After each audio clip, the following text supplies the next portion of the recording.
Nice.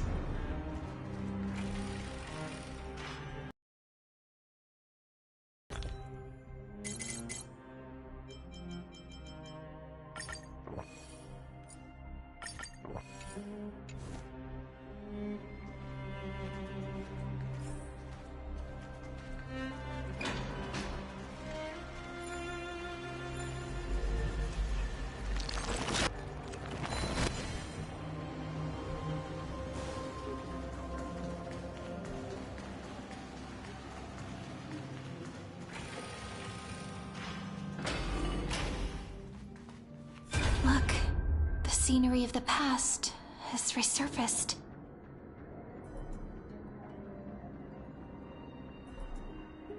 Time flies. 200 years have passed since the Deliverer's fall. We had to return 3 core flames of law, romance, and ocean to stop Lygus, but even so, Terravox has fallen. The 2 geniuses vanished without a trace, and Zeridra embraced her fate. At this rate... Era Nova will come, and Amphorius will fall into the destruction. It seems the key to rewriting the end once again lies in the core flame of world-bearing. According to the instructions left behind by those 2 geniuses, we must get it into the Deliverer's hands, no matter the cost. But how? We need to find a way to hide the core flame. And we must buy enough time to keep Lygus at bay. About that, Rini might have some good news. She had that dream again last night. But flame into the future.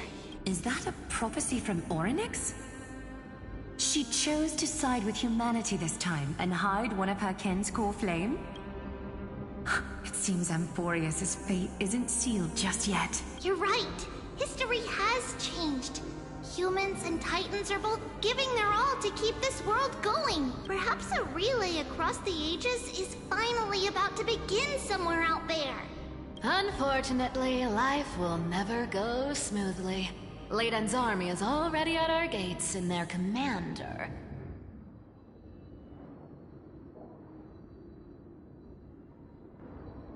That Lycurgus. He's right outside Akama. Light calendar 3960. Zeridra, under the pretense of a campaign against Vagusa, sacrificed 500 Chrysos heirs to complete the trial of law. This tragedy shook everyone in Amphorius. That same year, Zeridra the Imperator was assassinated, after which Aglaya the Goldweaver took command. Thus began humanity's second flame chase journey, a path hanging by a thread. Come, this way.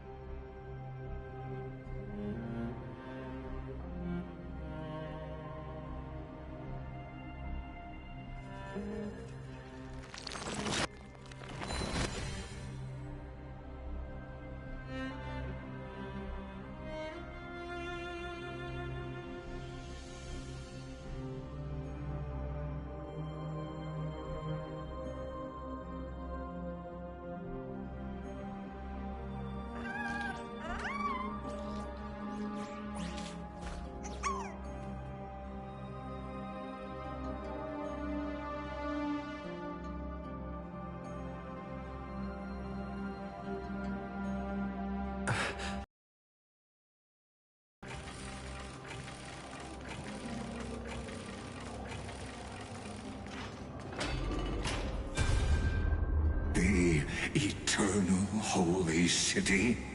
What part of that eternity ever lived up?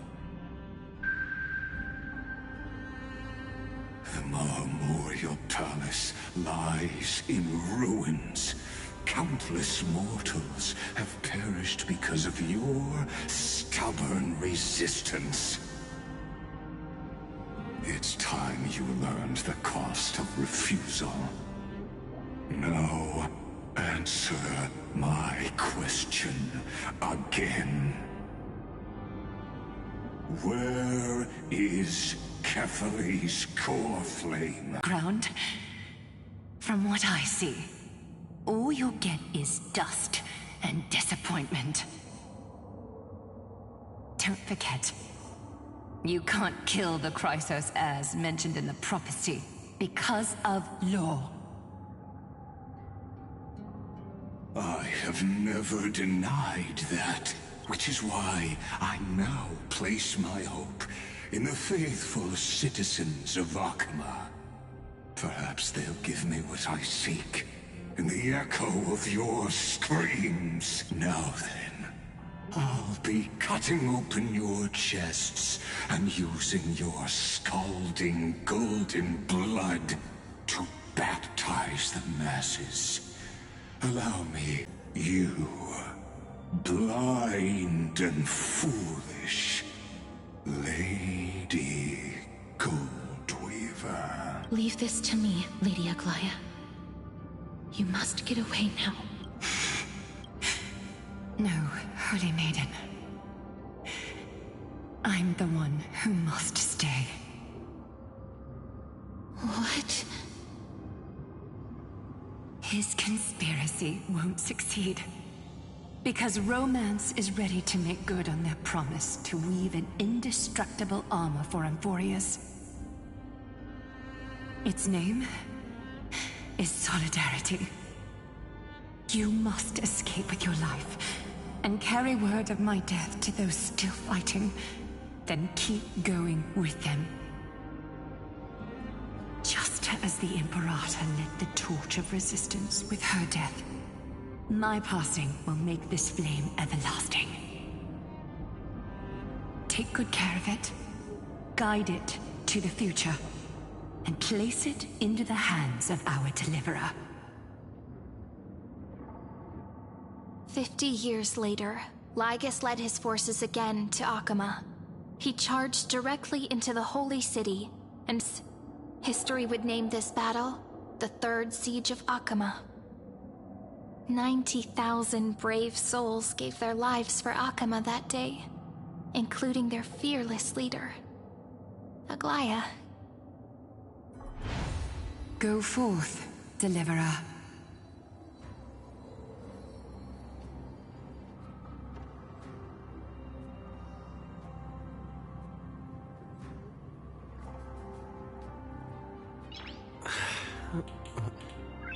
Nice.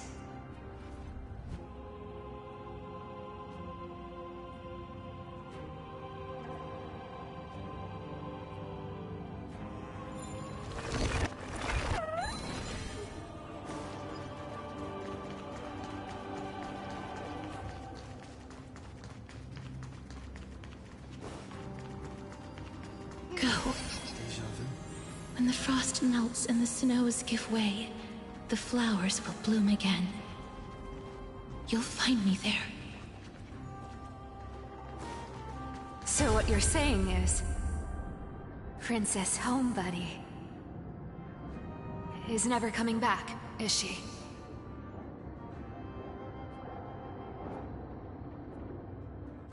She just left, like that. Since Cass has made up her mind, we can't let her resolve be in vain. But between staying in Akama and going to Styxia, what difference does it make when it's death either way? I'm against relocating. With Kefali's protection, isn't Akama far safer than that dead city? Cass's plan doesn't involve any relocation at all. Huh? Like you said, Akama is humanity's refuge. We never intended to get everyone moving to Styxia. It's just on Cass, Hycealans, and me to prepare the final trump card for the Deliverer. Wait, what kind of trump card needs all three of you demigods to throw yourselves away? We must lay down the path to the future, so when the Deliverer returns, they'll have a clear road to reach the location of Aaron Nova. Styxia sits where death meets the ocean. There, with the combined powers of ocean and passage, we can summon a current that leads to the vortex of Genesis, and the demigod of death will forever guard that secret path until he returns. We all know Lygos will set his sights on the vortex of Genesis. That's exactly why we have to do this. Guess I underestimated Idonia's Maiden of War. She's got way more steel than I thought. And Cypher, we need you to head to Castrum Kremnos as soon as possible. By any means necessary, forge an alliance with Strife. The prophesized Crown Prince has already been born. He shall become the new defender of Akama, protecting this land after we leave. You don't need to worry about that. I just came back from Castrum Kremnos. Only a step ahead of the news. Treeby, something's flying towards Akama, and it's really fast. Ah! What is it? It's a spear! It's the Kremnoans. Their king's already here.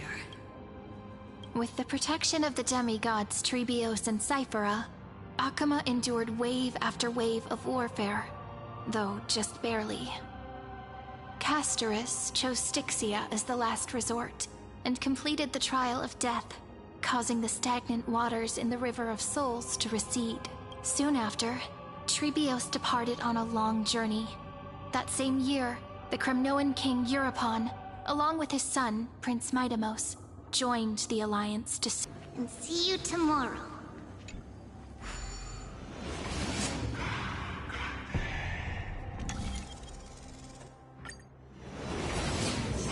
Breaking me apart buys this world even one more second. And so be it.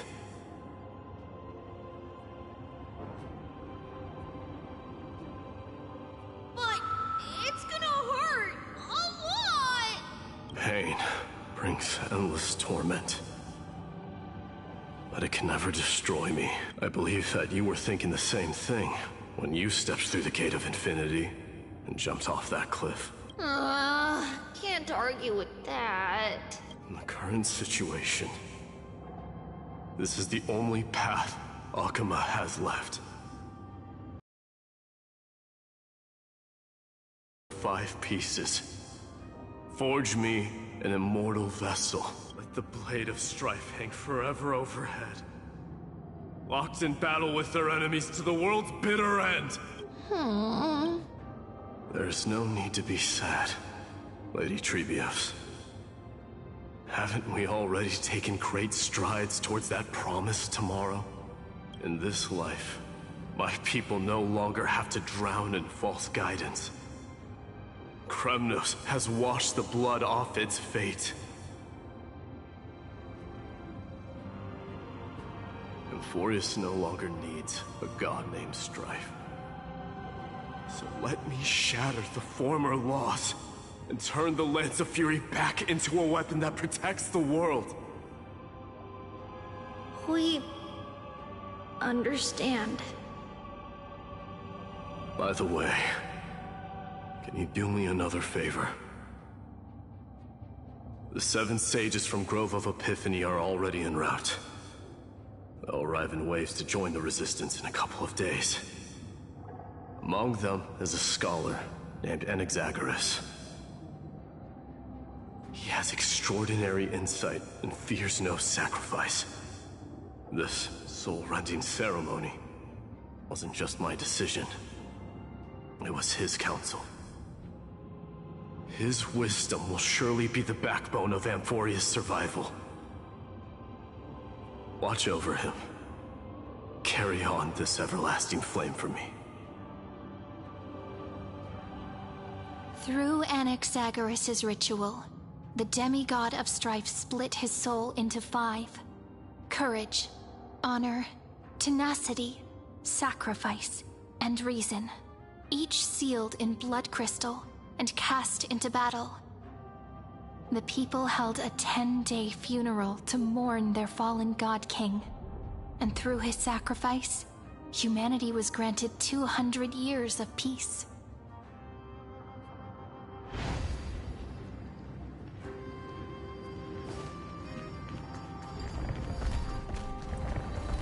Keep moving forward.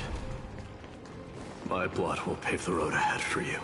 Keep moving forward, little Gray. See you tomorrow.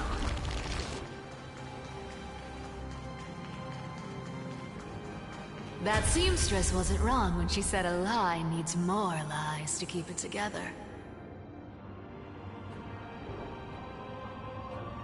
Reason and trickery. Never thought we'd be the pair to finish this final setup. Can't catch that Tin Man without your little slides. Besides, this is our last shot. Not the time to be picky, right? Don't oversimplify it. Lygus just found out Akima's been an empty shell for the past 50 years. He's bound to be furious. At this rate, he could have done anything. That's exactly what we want. Rage blinds even the brightest minds. Doesn't matter how much of a genius he is, the principle still holds. Once he storms into the council and confronts me head-on. You trigger your alchemy with a boom, and turn him into a caged beast. Easier said than done. You still have to pass yourself off as the deliverer without anyone catching on. And you really think a human alchemical array can bind a godlike being? That's just nonsense. What? Getting cold feet? Or you just don't believe in the almighty worth of the demigod of trickery? Just tell me straight. Can you do it or not?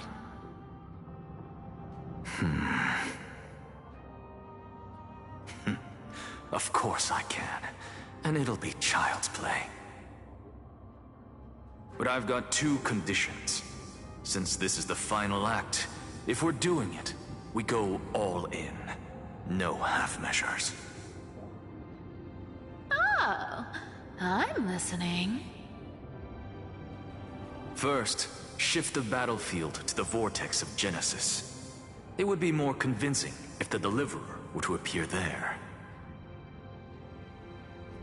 Besides, the vortex is cut off from the world. No place in Amphorius makes a better prison. If you pull that, wouldn't our deliverer have to face tank Lygus as soon as they come back? That clash is inevitable. All we can do is create more chances for him. And that's the second condition. The vortex belongs to Fagusa in the first place, remember? And there happens to be a demigod of ocean among the few survivors in the world. Lupai Sealand's in. Let her join the final act. I'll transmute myself into a Philosopher's Stone and embed myself into the formula. And when the time comes, she needs to shatter me and scatter that stone's ashes into the ocean within the vortex.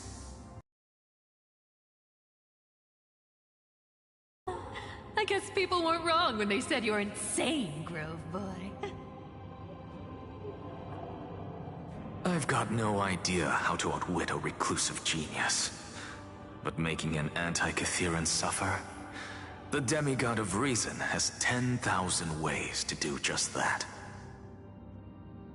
And what I just mentioned was one of them. So what exactly does your formula do? Now that would spoil the climax, wouldn't it? By now, Hyacinth must have completed the Sky People's ritual. Since that Theoros loves a good performance as much as I do, let's make sure he enjoys our show to the fullest. As for how the Deliverer will complete the Era Nova, well, that will no longer be our concern. It was the last battle known to the world, initiated by two demigods least suited for war. In the end, reason and trickery kept their word. At the cost of their lives, they sealed Lygus within the vortex of Genesis, where he remains to this day.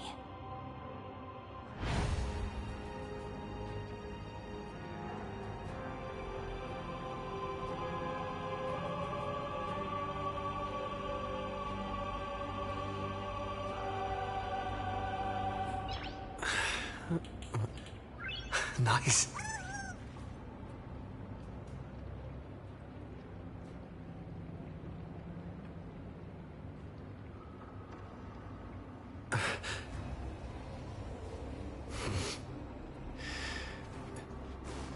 Go forth. Finish the greatness left undone. Quit overthinking! Just run! Keep running. And that'll be enough.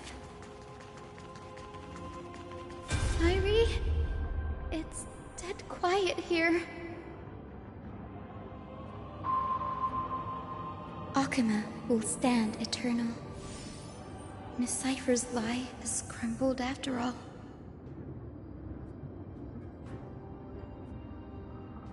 But it's all right, because all of us have fulfilled our purpose by now. When the Deliverer returns, no matter where he is, sky will turn clear, and a rainbow bridge will rise, carrying him to the final battleground. Sairi, this arduous relay is finally nearing its end. Now, I'm passing the final baton of fate to you, okay?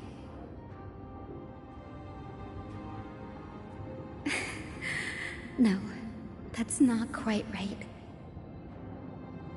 After all, it was you and him who lit the first spark of this journey, wasn't it?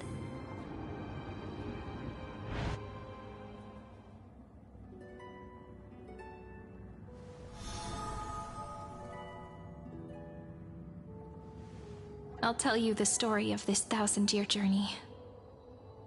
That way, it won't just be my memories alone. And I'll share the moments I spent with you with everyone. That way, the path we walked becomes a memory shared by all.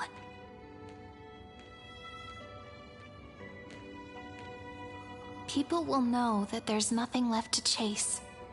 Amphorius has already welcomed the dawn foretold in prophecy. Just like I said, this won't be harder than the last time, right?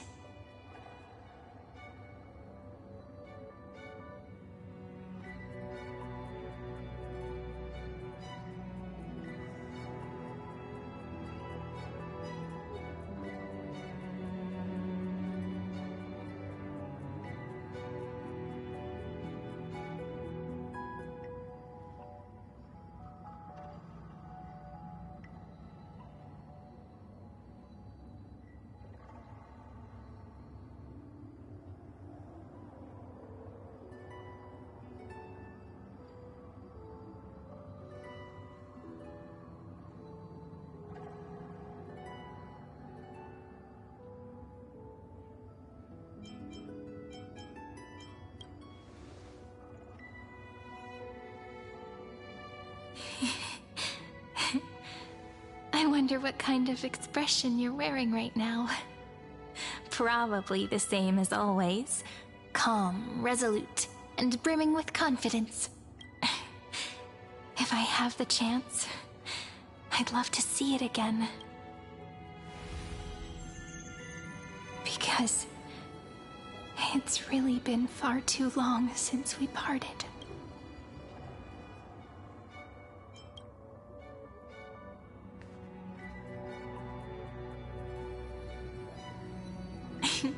Someone as sharp as you must have realized by now that this isn't reality, but a maze of time. As the last link in the relay, I will return to the Temple of the Three Fates, tell Orynyx all of our stories, and bottle every page we've written into the little flask of memories. And then, may it set sail in peace. Drift down the river of time along with the core flame of world-bearing. Reach your side and lead you back to Amphorius. Just like the first time we met, right? Even though this cycle has no demigod of time, time has always stood on humanity's side. This is the only way to make sure that the Era Nova won't happen before you return. And the only way I can safely entrust the completed final flame chase journey to the Deliverer's heart. After all, the new world will be born from your memories, and the protagonist of this story mustn't be absent.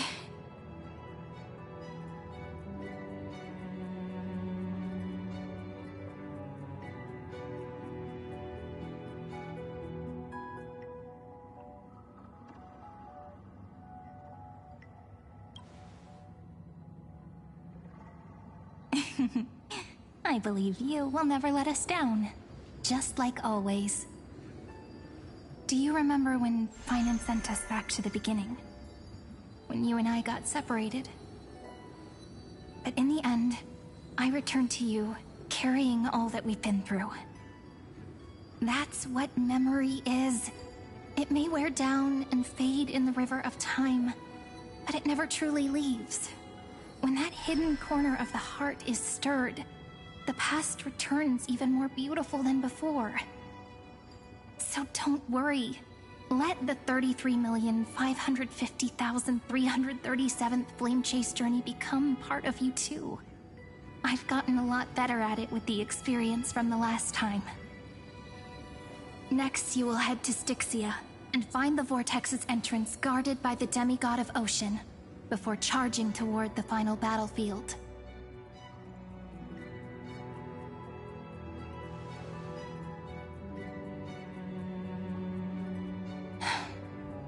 Don't worry. I'll be with you. All of us will. Even Finan. We'll stand with the Deliverer.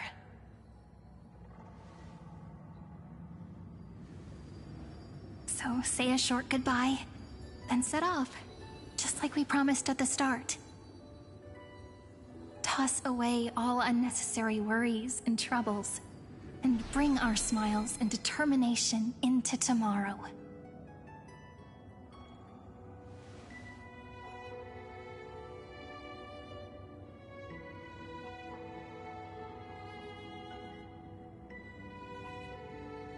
The last baton. I wonder how long you'll have to wait before passing it on to him. No matter how long it takes, it's okay. Waiting is what I do best. After all, it took 33 million cycles for him to arrive in our world. What's a few moments more?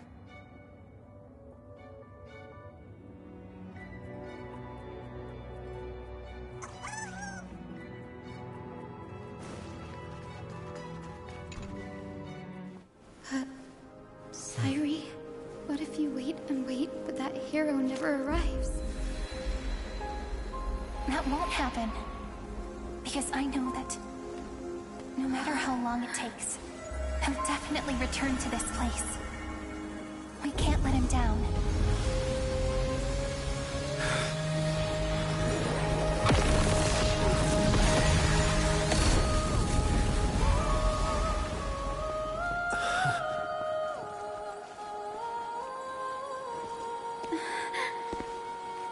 Sky shall rain rays of dawn for you.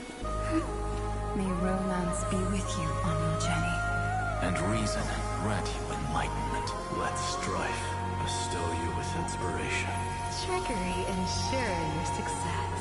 Allow death to protect your soul. And at last, let passage point the way forward. Well, time will remember the Trailblaze's journey.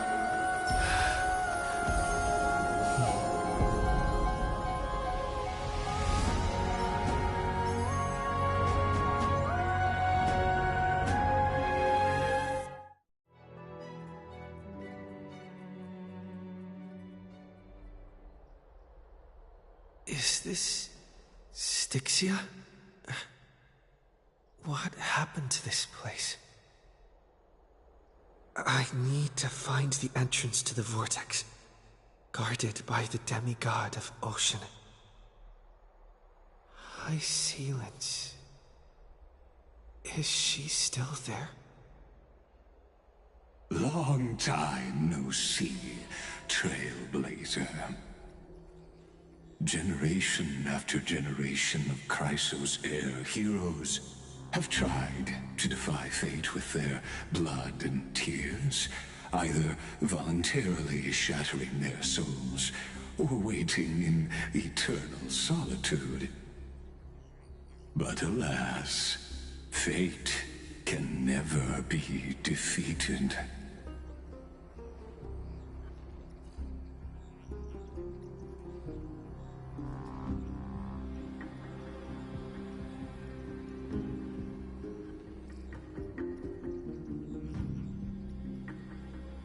Reason and trickery may bind my flesh, but my will shall never fall silent. So the demigod of ocean, the Dux Gladiorum, High Sirens, sought to bring me into a fantasia with her voice and drown a genius in slumber. But alas, it was all a hopeless dream. That warden fell before I did, due to erosion of time, while her prisoner remained unchanged.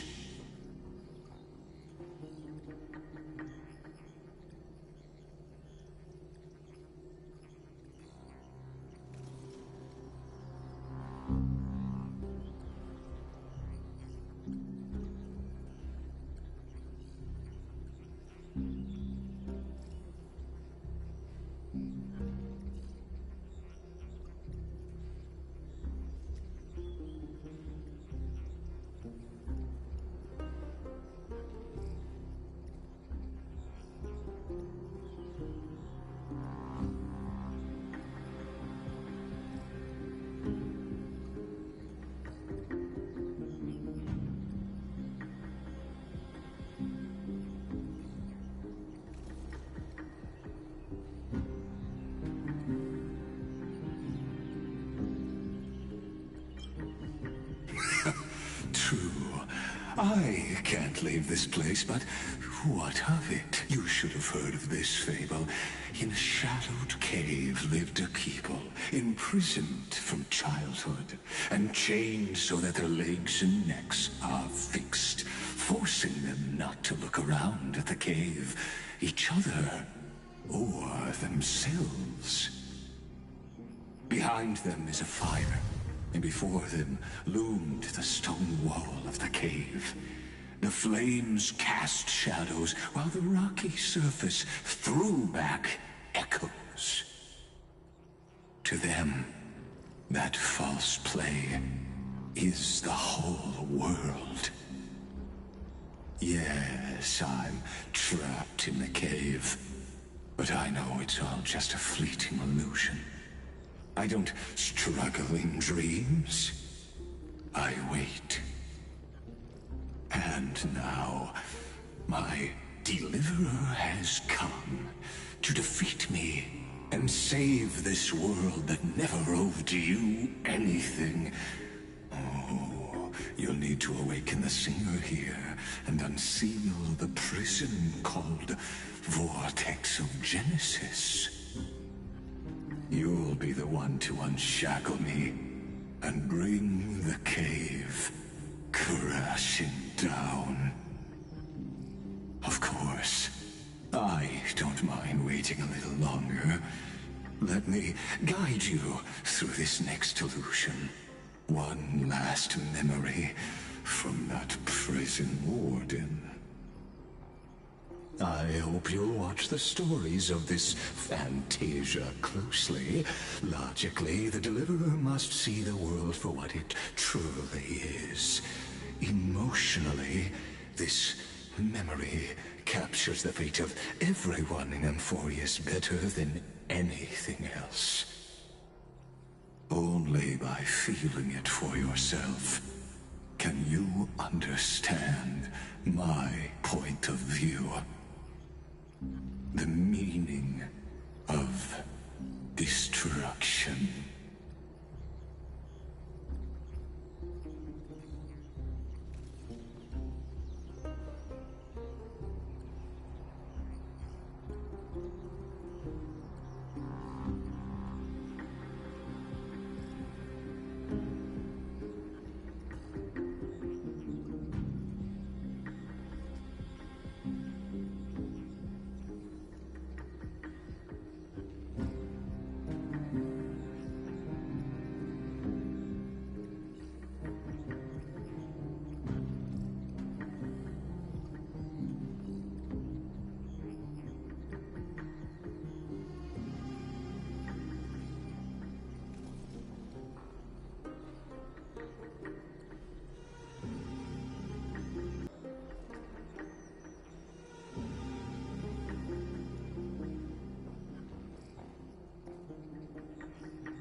to your unshakable resolve, I salute you.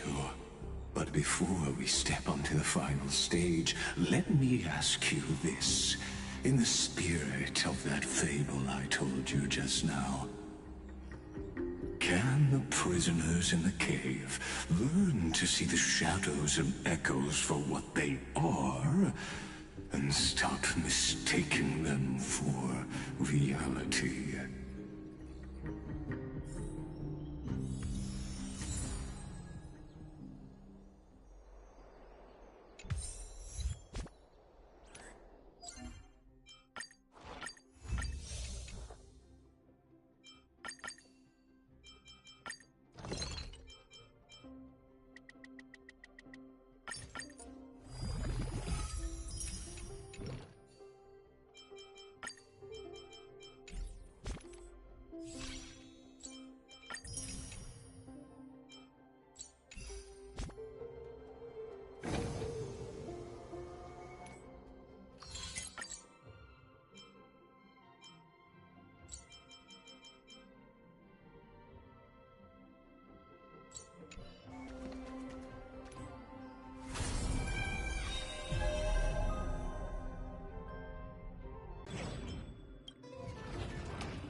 We can always fight side by side.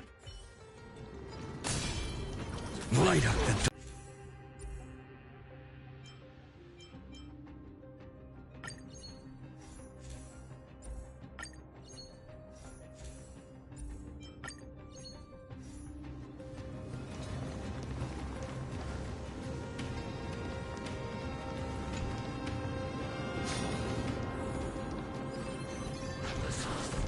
light up the dawn.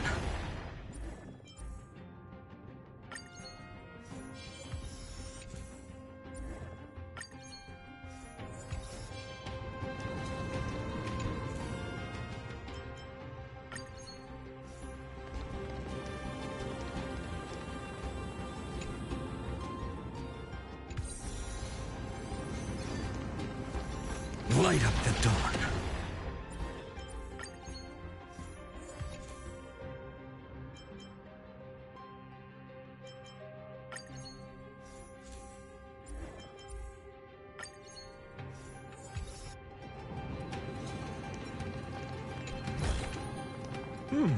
Pretty good luck.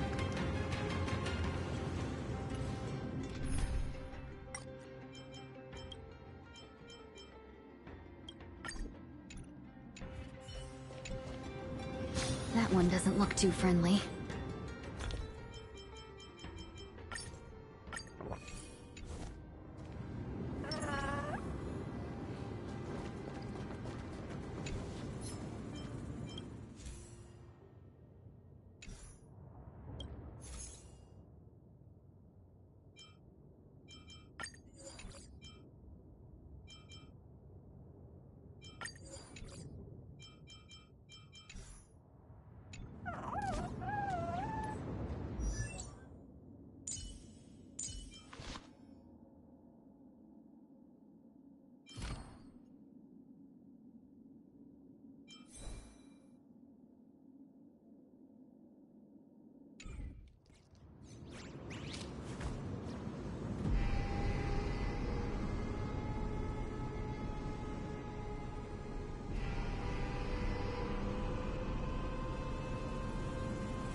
Incense ascends. Sound lingers. Not yet time to return. Firefly Type 4, activate! Eternal.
But creature...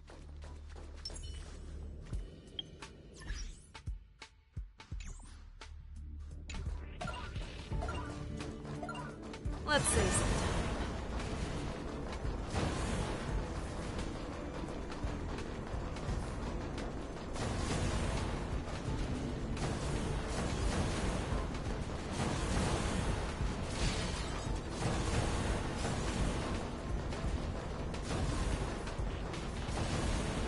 Let's say something.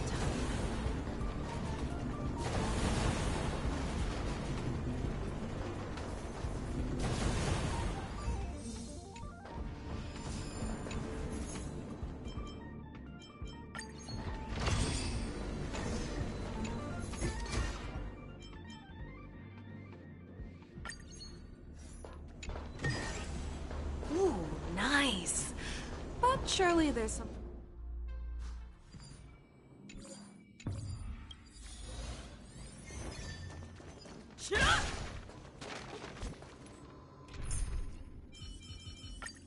Don't.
Sound linger. Incense ascends. Not yet time to return. Firefly Type 4. Activate!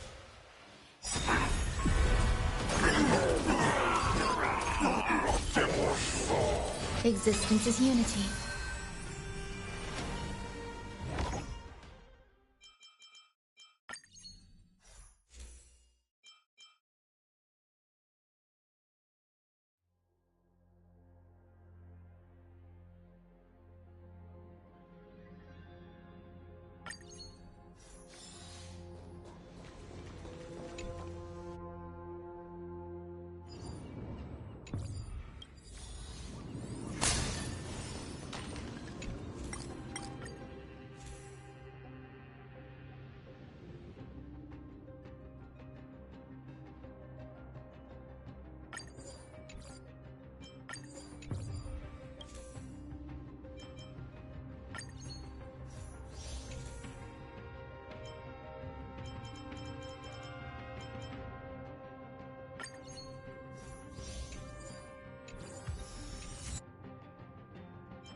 Be careful. There's something unsettling ahead. Incense ascends. Sound linger. Deja. Emerge from your cocoon.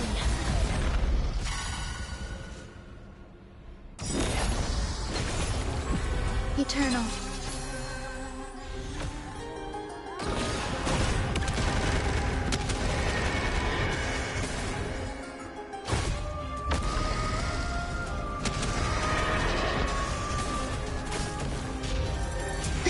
I'm okay. This is being in sync.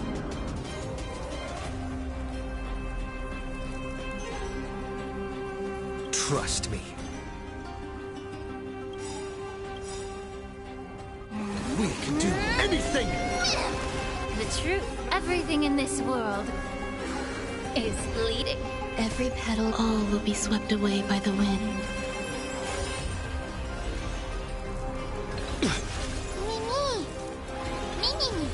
Life is not return to dust.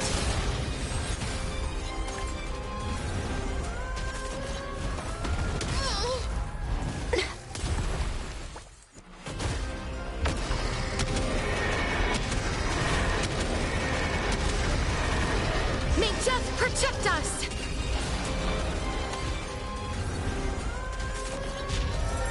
And root here.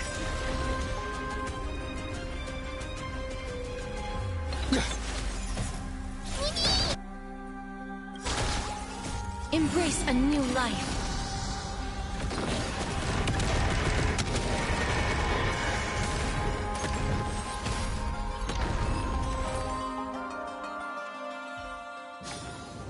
May wandering souls find their own way out.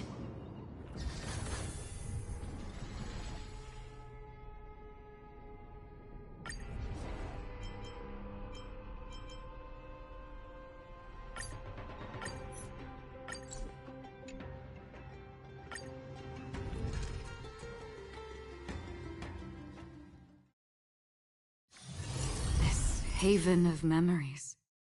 Every touch, every moment is like a thorned rose.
Though the ripples are fleeting, they converge into waves.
とう、あなたが変わりありませんか、マスター。かつて私もある童話によれば、この宝剣はピノコにこれといこの地に長くとどまれないのはとても残念です。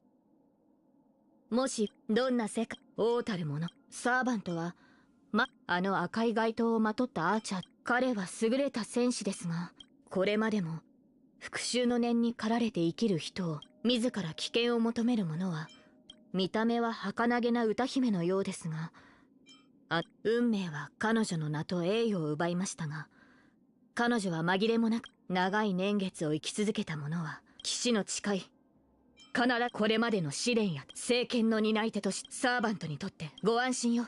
あなたと共に戦えるのは心強い。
Take a look.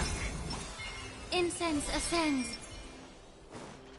Look, the fire projects the face from her memories. An actress upon the stage of this play. The dark tides flood the sea, and our kingdom teeters on the edge. Fear not. Our queen has gone to the borderlands. She'll quell this calamity herself. This is the scene when the Chrysos heir of Ocean was born. She was once of a Titankin race named Sea Sirens. At that time, Kazlana had suppressed the Black Tide's rise, but he was unable to remove Iron Tomb from its roots. The Black Tide still roiled in the depths of the world. And the kingdom of Sea Sirens was the first to face the destruction head-on. Listen, I heard Electra's voice. She's calling to us. Let's go. Her voice carries the queen's command.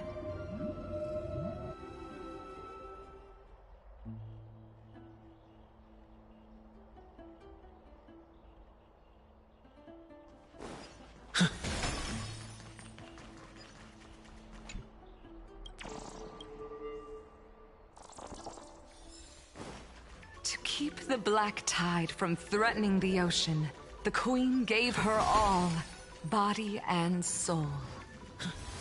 Born of the Queen's chalice, she bore the deepest blessings and inherited supreme divine power. My sisters! You're finally here! Of course, Electra. Your beautiful melody drew us here. Her true name is Electra. This is a reflection of her former self, clinging to the past with aching defiance.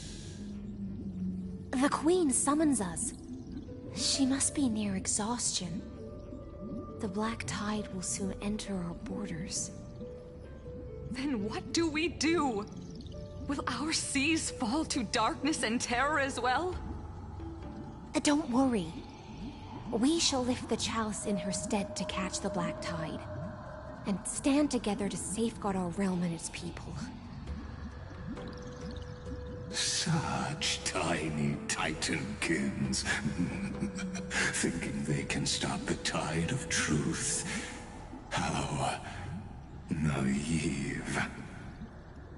And that naivete is the root of all suffering.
The Queen's palace lies just ahead.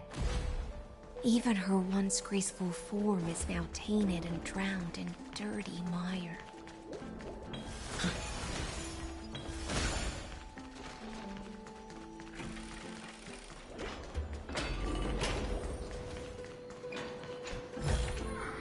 Is that all?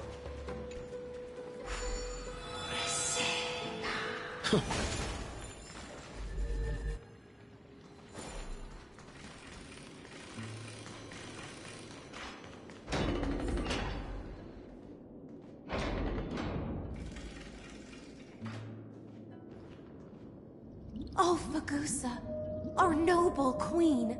We've come at your call. My little fishlings, you swim with such joy. It pains me to speak of the kingdom's sorrow.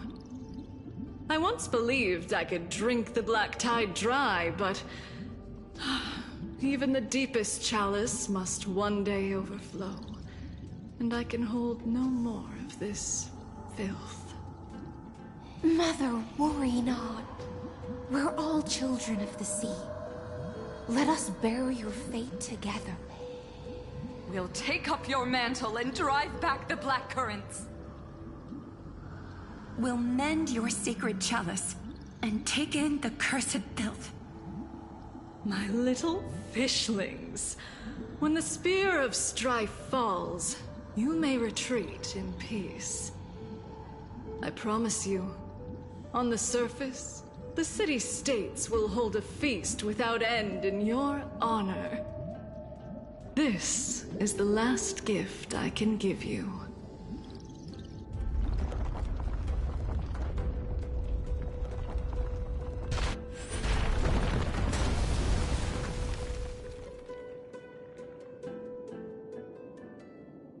Fagusa sank into the abyss. With the chalice shattered, their intoxication spilled into the black tide, birthing the first madness in Amphorius. Sea sirens followed one after another, hunting for the Titan's fragments, until their flesh decayed and their bones crumbled, all for the promised final feast. Keep watching, but tread carefully, for the stage ahead is crumbling with age, just like her shattered fate.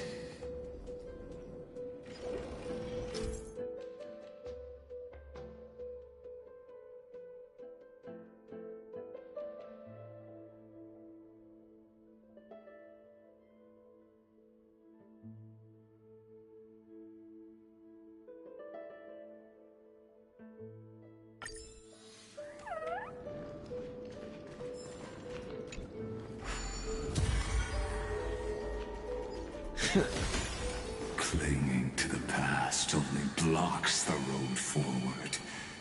Why not let time build a bridge to the future?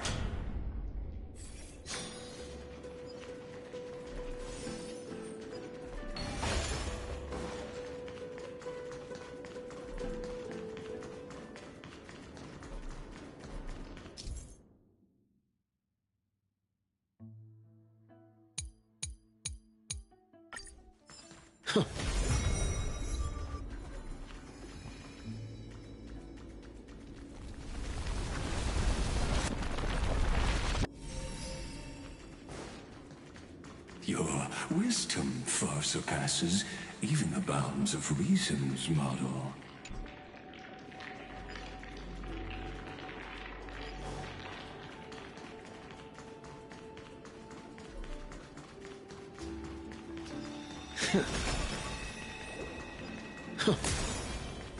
Can't get through. Looks like I'll need the miracle orb nearby.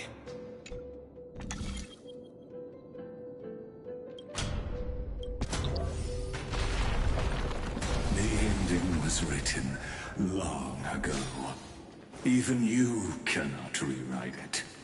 Just like this poor chandelier. Looks good.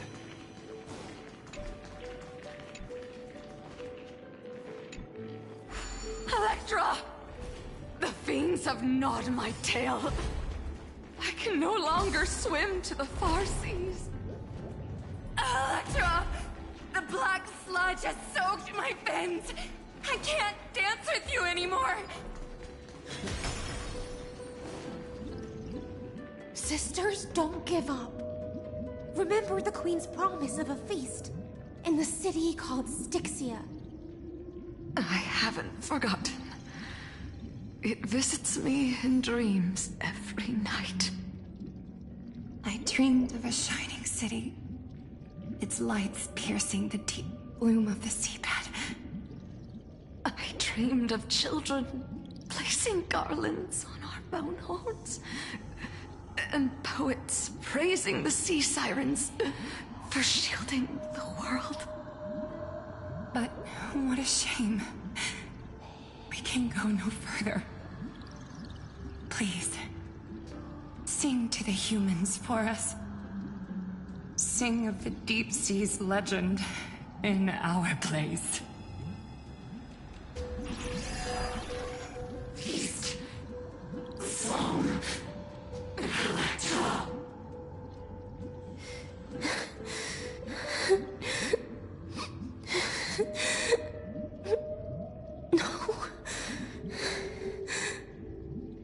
The sea sirens were tainted by the destruction. Their flesh rotted away. They became the black tide creatures of this cycle. Farewell, sisters. I'll finish this last task, then return to prepare your feast. And so, only one sea siren remained among the sea floor. High Sealands, swimming alone through the seas, burying her kin, and searching for the fragments of the chalice of plenty. Though most of that journey was in vain, why not use the power of time to leap ahead toward the journey's end? To reach the Spirit Basin, I'll need to call upon the power of the Chrono Vessel.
The Chalice of Plenty is whole again.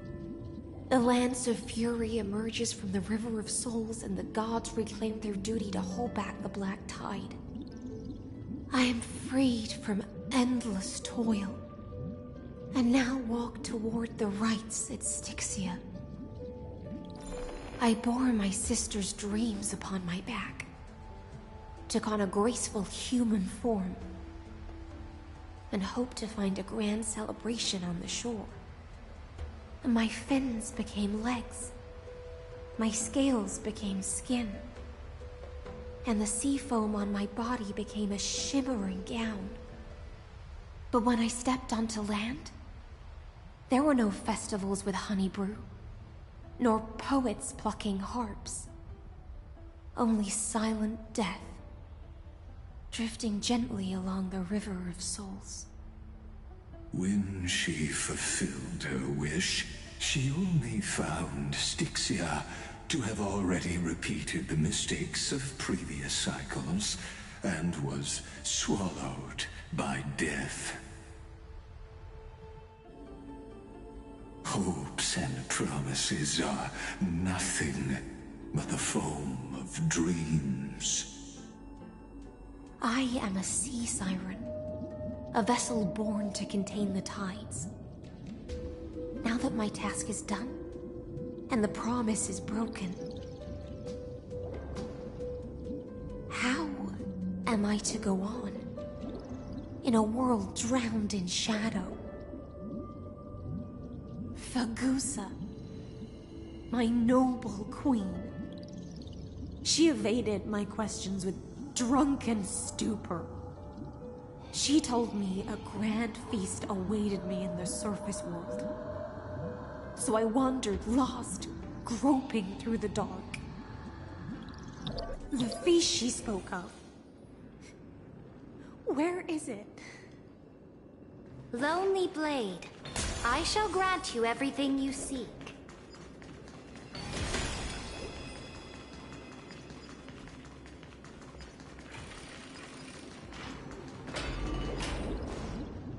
After wandering the surface for ages, the lost sea siren met her future conspirator. You quelled the wars alone and forced strife into retreat. This swordfish that commands thousands of legions, whom does she serve?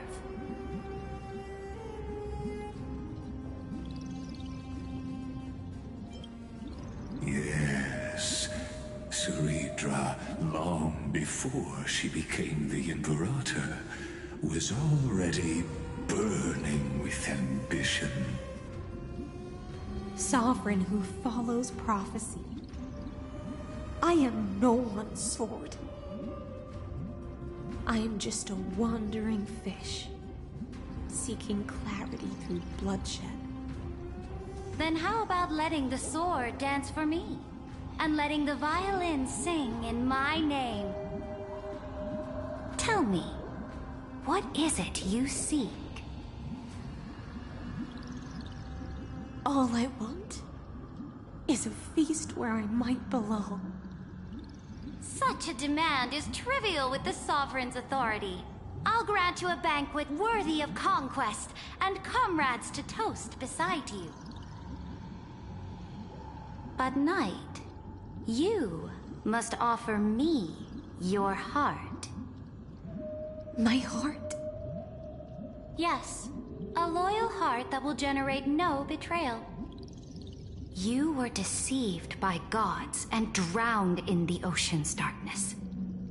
But now, I will lead you forward and be your light.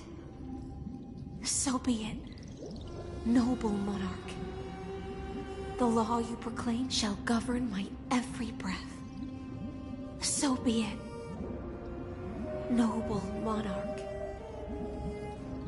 I am simply becoming someone else's vessel once again, and accepting a duty given to me.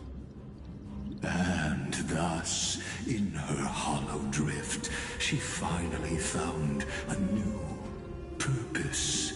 Like sunlight piercing the deepest trench.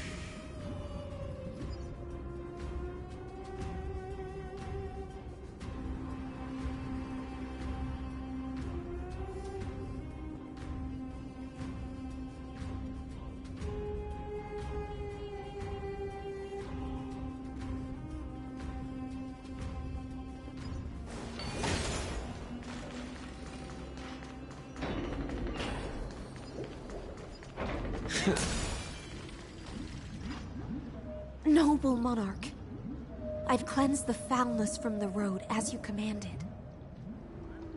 My blade, you've helped me ascend and take the crown. Ask, and you shall have your reward. What I desire is the same as before. A feast.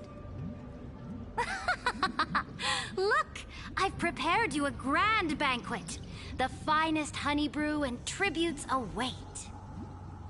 Fish are drawn to light by nature, for the deep sea knows only gloom. Now I found a flame. It may scald and burn, but it's the only light.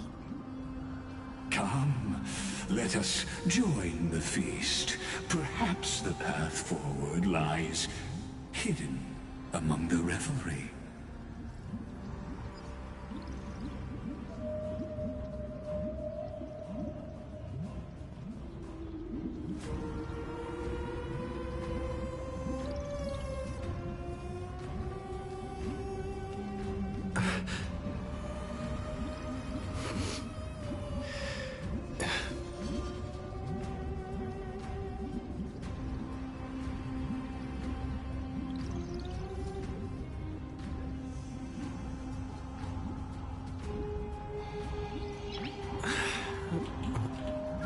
Nice.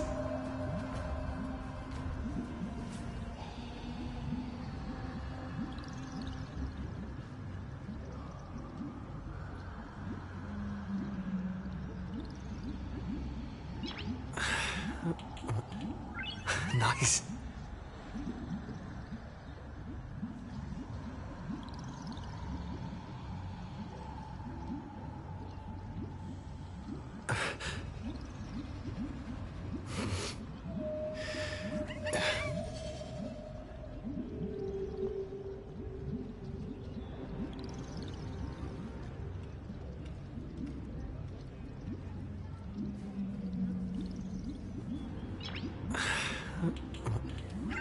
Nice.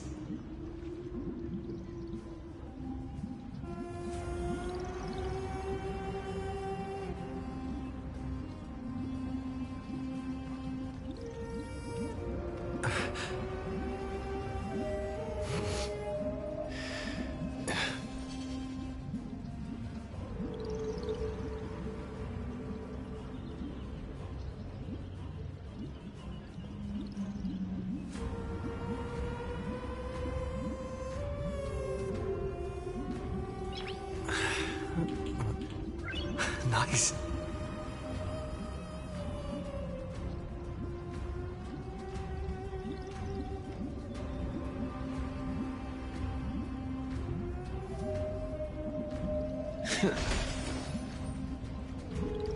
Have you heard that the Imperator's about to begin a new campaign?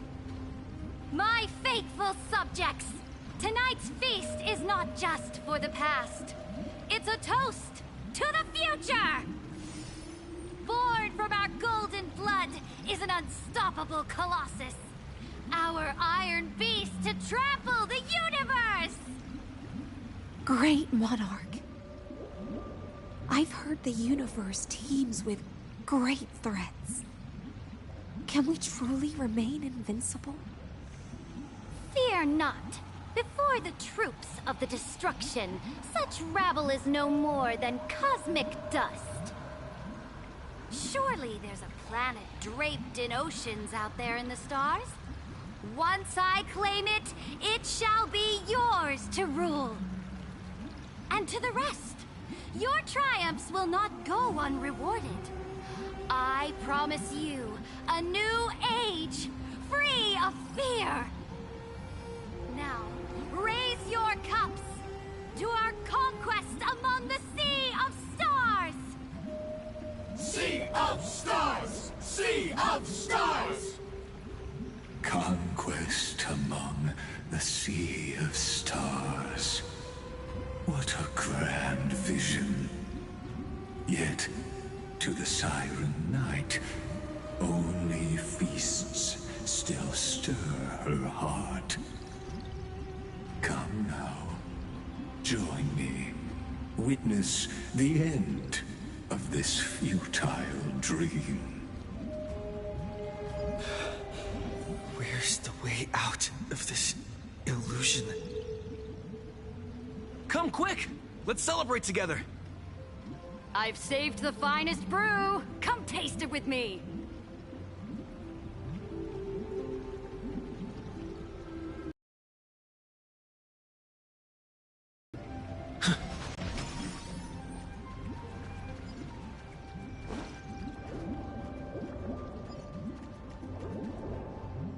Noble knight, you are truly a blazing spark. It is my honor to share this banquet with you. Noble knight, you have earned victory with your blade. And you have every reason to revel in this moment of triumph. Let me pour you a glass of honey brew. Noble knight, with the sovereign now enthroned, this triumph is yours as much as hers. Let me raise a toast to you. Noble knight, your strength is boundless. Lead us to conquer the universe, and let us toast to that vow! Then drink we shall. Raise your glass. In the deep sea, I never knew what fire was. But when I set foot on land, the first light that I saw was the flames of war, lit with golden blood.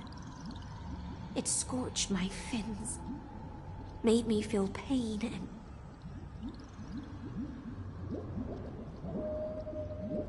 ignited an unprecedented hunger.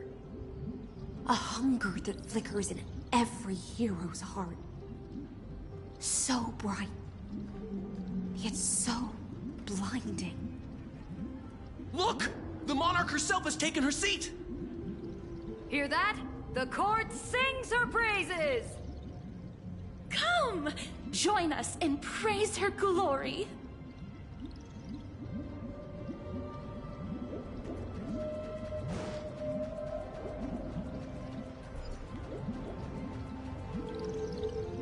One eye of hers sees glory, the other sees corpses. And yet, she cherishes the name of glory more than fear and death. As they say, the coward died 1,000 times before his end. But the brave face death but once, which gods stand witness. On the eve of war, we sang our hymns and set our sights to sail beyond the stars. The legions will climb aboard the beast, riding it like currents across the cosmos. Planets after planets flew the flags of her crown. Realm after realm was ignited by her flames of war. As the final resistance fell silent, a vast empire rose from among the stars. And this small pond at last embraced prosperity and peace. That's how the story ends. Tell me, visitor, in this dream, did you enjoy the show?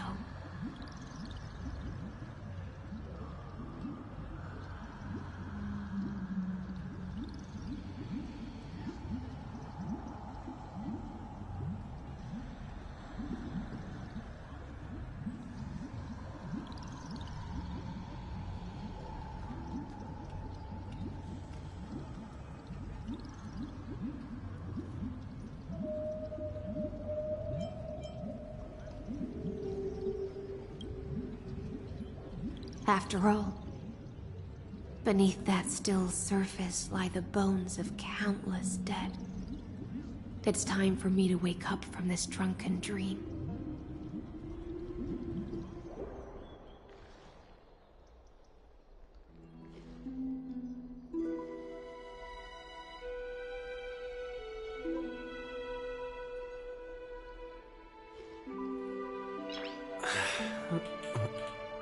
Nice.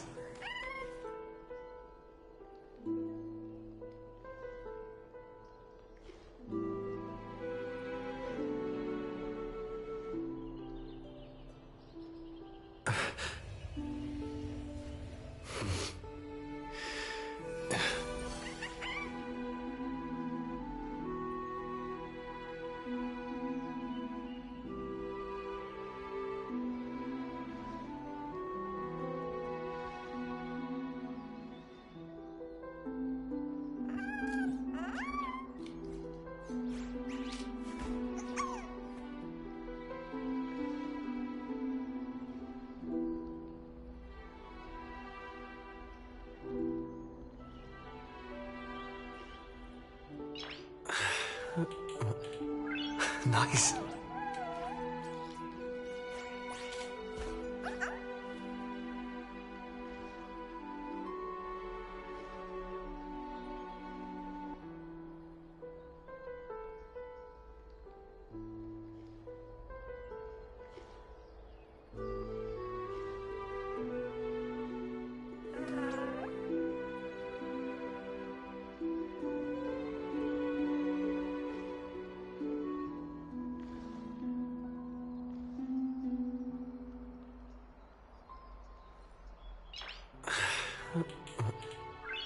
Nice.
Nice.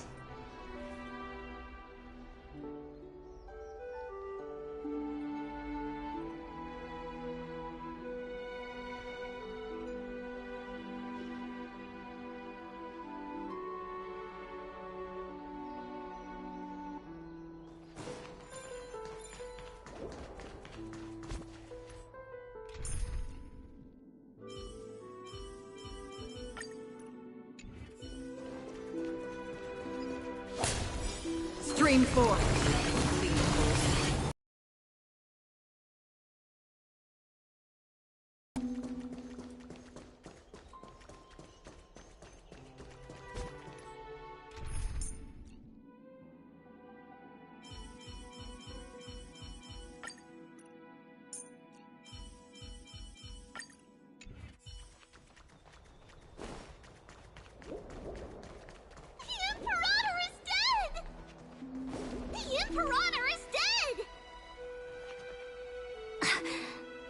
People once cheered for my ascension.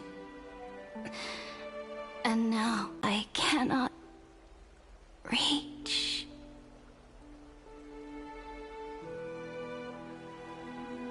Before the Sovereign's conquest reached its end, her life and ambition had already been swallowed by the deep sea. This is the true ending. Her grand designs torn apart by the blade.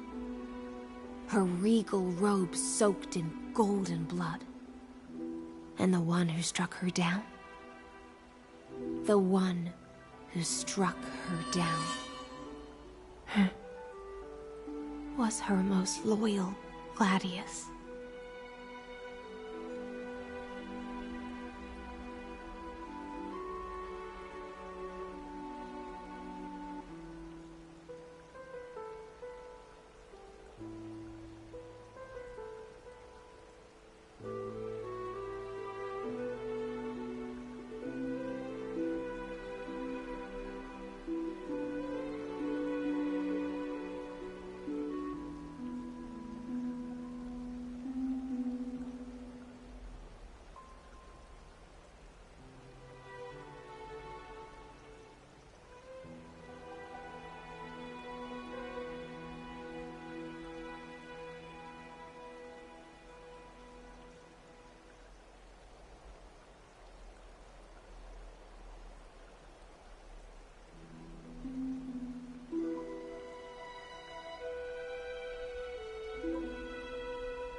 I don't need to explain myself. A fish in a pond has no hope against the surge of fate. I wandered the shore, found a flicker of flame, only to snuff it out with my own hand. I don't understand. If the ocean's feast, the Imperator's dream, and even Amphorius's existence are all illusions, then what's the point of our journey? When the Deliverer returns, I will let this absurd celebration come to an end. But Greyfry, I can't help but wonder how I dearly wish this feast of the Flame Chase would never end. It seems she sensed your presence. The Fantasia's foundation is starting to crack. Let's return to the prologue. Remember the allegory of the cave. Can the prisoners in the cave learn to see the shadows and echoes for what they are, and stop mistaking them for reality? As you've seen, when she cast off her chains, finally turned to look around, and moved her legs, her reward was nothing but searing pain. The light will blind her, for the fire behind her had never once actually touched her eyes. Her legs will buckle beneath her, for she had never learned to walk forward. And so she fell into infinite confusion and fear, and came to firmly believe that the shadows and echoes were the real world. But we in the cosmos, are we truly any wiser than she was? Now, nameless one, fateless one, ask yourself this. The paths you tread, the eons you worship, everything you've trailblazed with your own hands, could it all be someone else's projected shadow? Let's leave that question till after the curtain falls. Once you've unearthed every last truth and reached the prison built for me by the demigods, I'll speak with you face to face. I, the Theoros, have walked the 30 million histories born by Kozlana. 1,000 years is a mere atom in a grain of sand to me.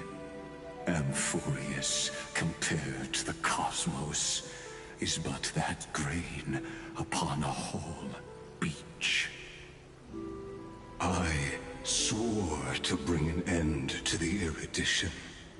Would I really let a single grain grind down my mind? Now, please use the power of time to open the gate to the ocean's depths.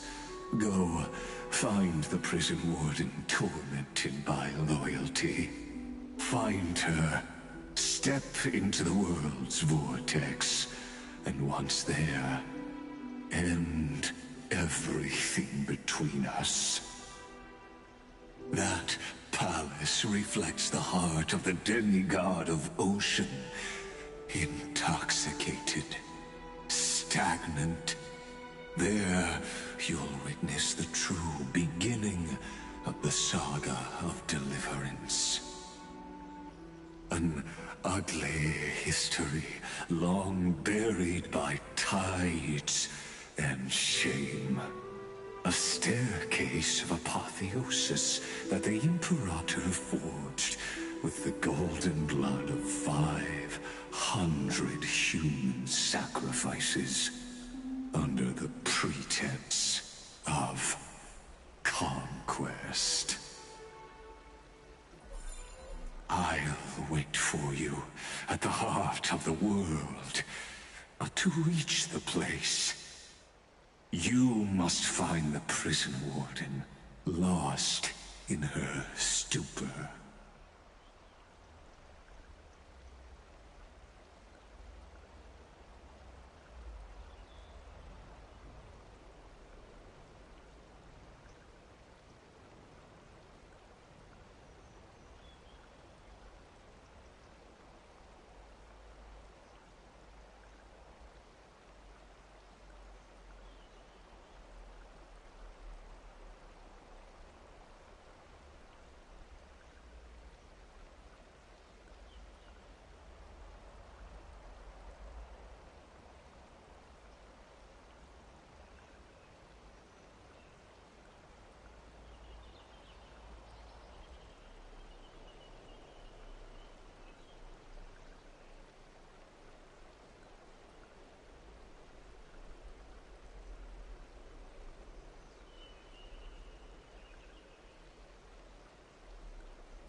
Behind this door lies the path to the vortex of Genesis.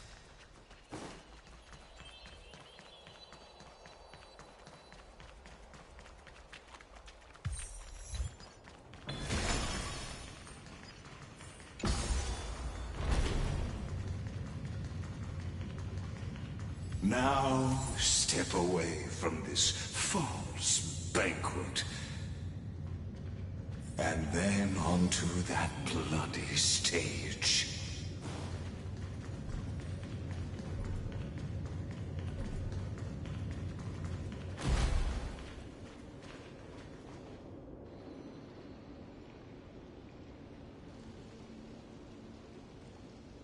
The palace that worshipped the ocean, the sanctuary connected to the vortex, was also once the battlefield of the first flame chase.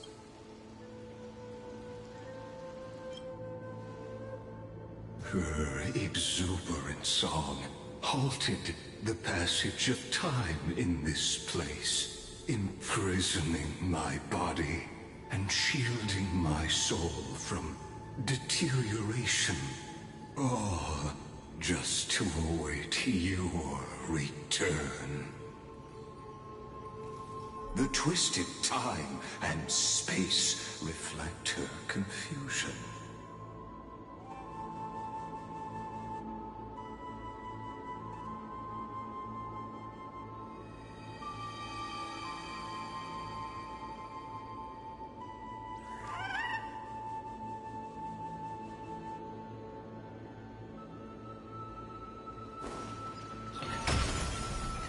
And so, the Imperator's crimes were veiled. Stay away from Apollonius! This cup of honey brew. What a sweet aroma. Run, Virginia. Dux Hakalithist! We can't give up here! Love steeped in death. How delicious. Sadly, all you see is a remnant of history. Curiosity. And your interference is just another equally futile echo. Trust me, we can do anything! Me. Never seen perfection before. Open sesame. Watch it crumble. Self-inflicted misery. You're a stubborn one.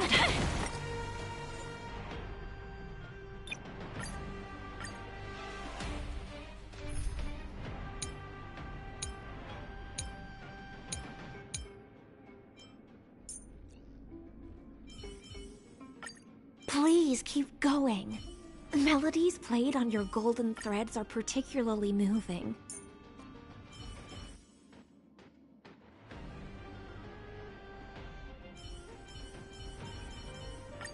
Our paths cross once more. Ready for another dance, Memo Keeper?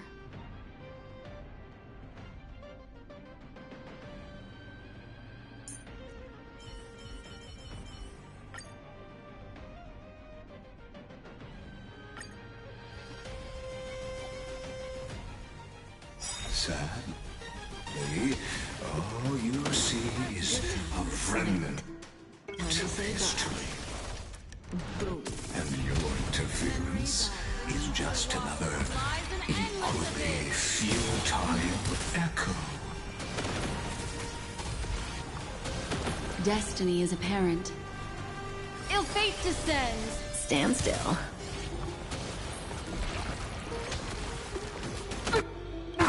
Slice like my friends? Indulge yourselves!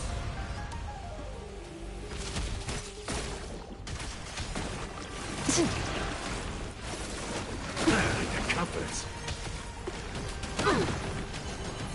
Ill tidings manifest. May as well kill them all. Sync with me. Relax.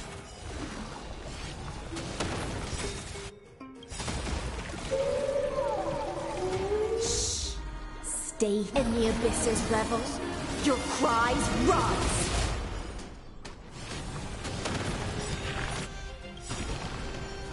Good times. Time to say bye. Boom.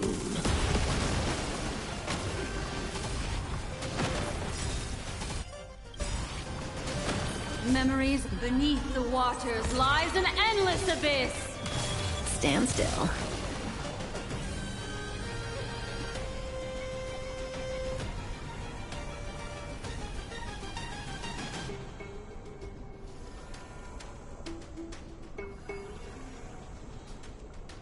Gonna keep going? If not, I'll catch my breath for a while.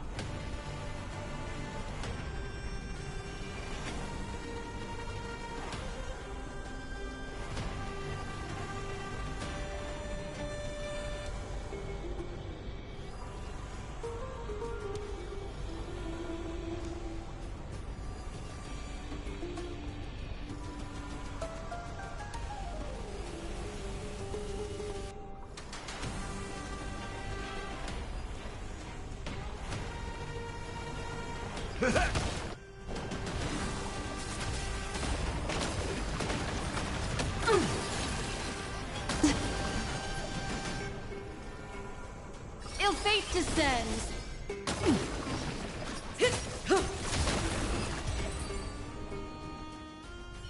Apollonius, look. I chased the enemy away, but I think I can't go any further. I'm sorry, Virginia, for letting you. It's okay. I'm glad to die by your side. Ah, such an ironic twist of fate. Even as the foundation of the world crumbles, the heartless Imperator still made the same decision she did in the past 30 million cycles. During the first Flame Chase journey, the Flame Chase Legion stormed Styxia. Tens of thousands of sea sirens surged from the River of Souls, crashing toward the heroes like a tidal wave. The hell before you is the recreation of that very battle. Apollonius, look. I chased the enemy away.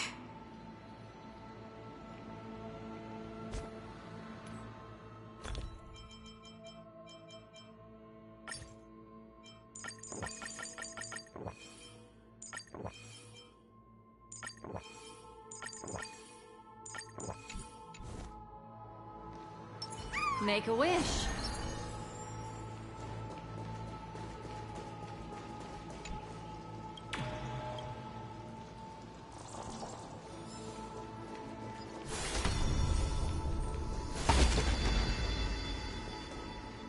A painful past, yet hidden beneath a veil of joyful song.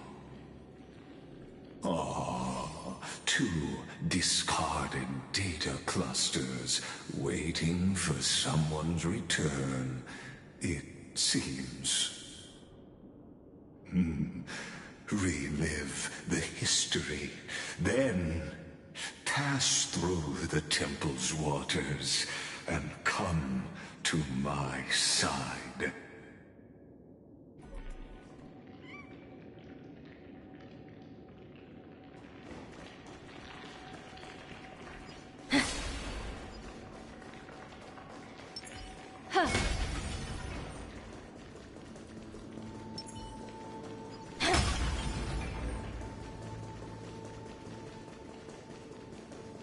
Isn't that the Deliverer?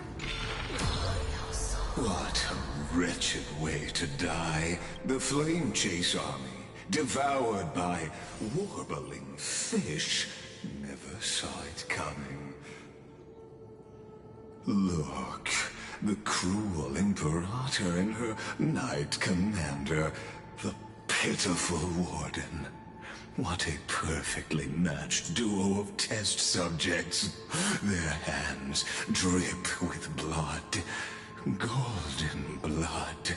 Raise the bridge and cross the river of fate. This path of the prisoner is far from over. Imperator! Imperator! Did you see my gallant deeds, Imperator?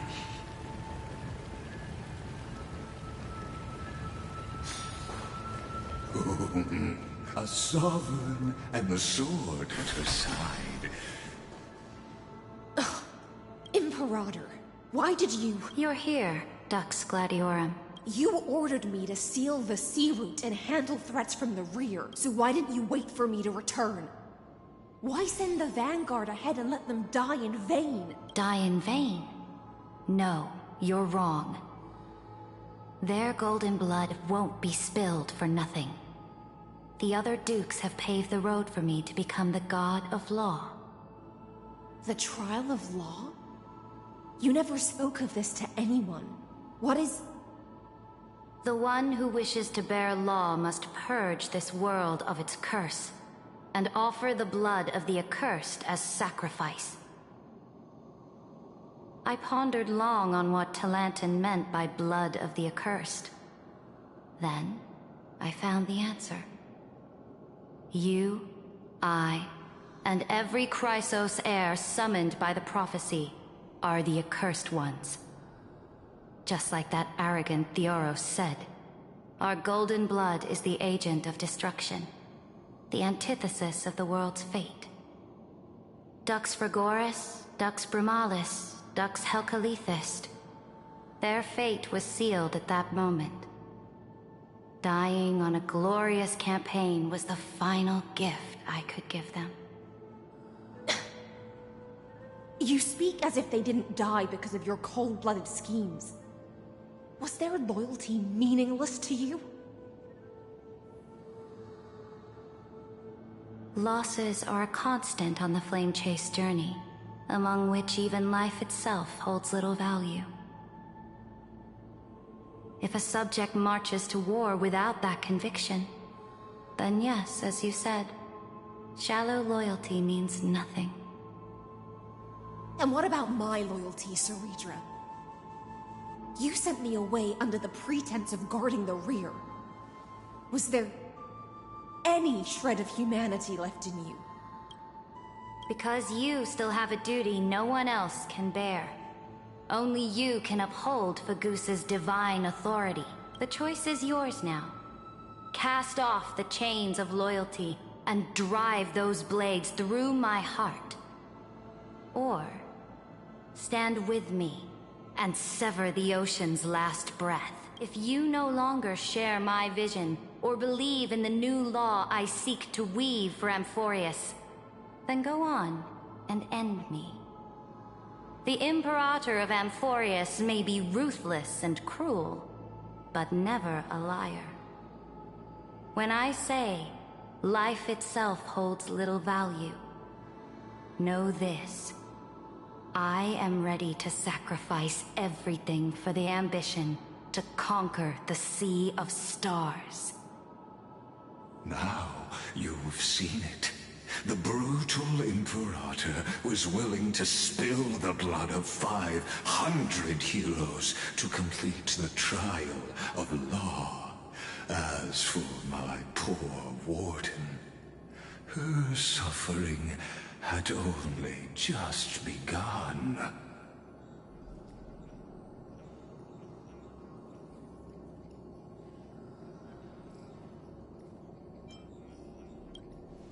I'm no storyteller. I have no duty nor interest in filling in the history you've missed. I just want you to witness the monstrous choice the Imperator made before the Chrysos heir turned their blades against me.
You've always had a flair for lightening the mood, haven't you? I gave up on using words to solve conflicts 2,000 years ago. But I won't squander a chance, not even a sliver of one. If there's even a crack in the walls of your conviction, then my victory is already assured. Now that the past is settled, let's turn the page and bring time back to the present and dive deeper still until we reach the very bottom of the abyss.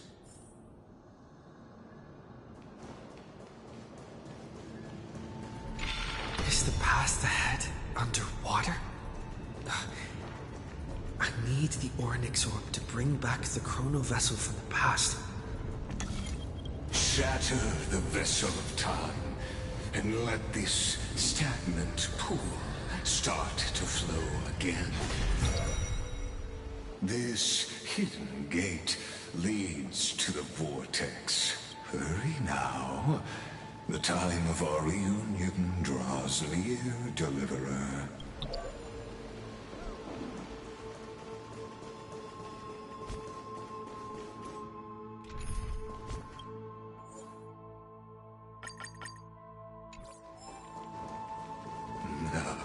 This cruel journey will reach its end at long last.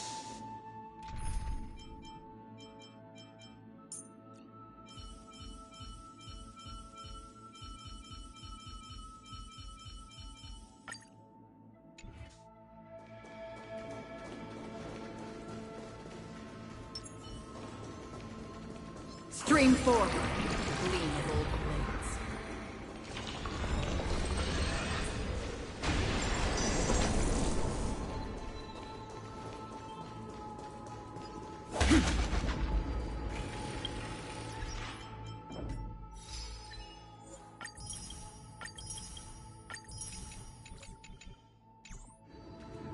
You've been silent a long while, Dux Gladiorum.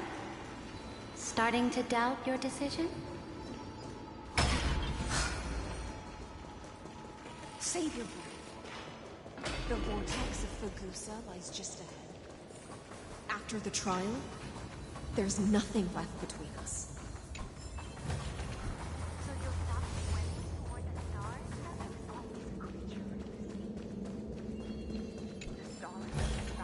Don't forget to let your friends in on the After the trial, there's nothing left between us.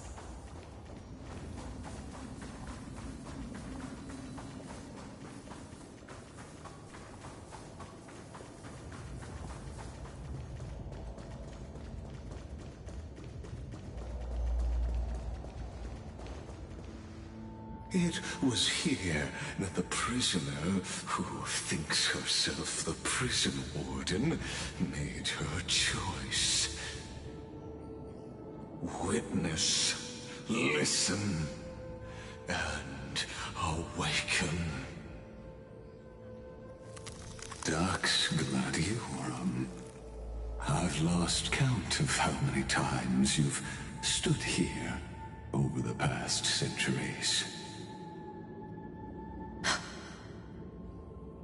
You talk too much for a prisoner like Kyrgyz. Two geniuses who defied law and all the Chrysos heirs who sacrificed themselves in this cycle worked together to chip away my strength. But they, you, can never affect my will. And as long as my will remains intact, I am free. Don't get ahead of yourself. I still have ways to chain your divine soul. please, do surprise me. But I'd say your mission is nearly done here, isn't it? Oh, it was here you gorged out the core flame of ocean from Fagusa's body. It was here you and that Imperator both completed apotheosis, becoming pillars of Amphorius. And after that, you drove your blade into her heart, a loyal subject turned regicide, a demigod committing deicide. Or so the history books paint that tragedy. Oh, but if that's the truth, then why, after 1,000 years, are you still here, guarding the Imperator's grave? Still bound by loyalty?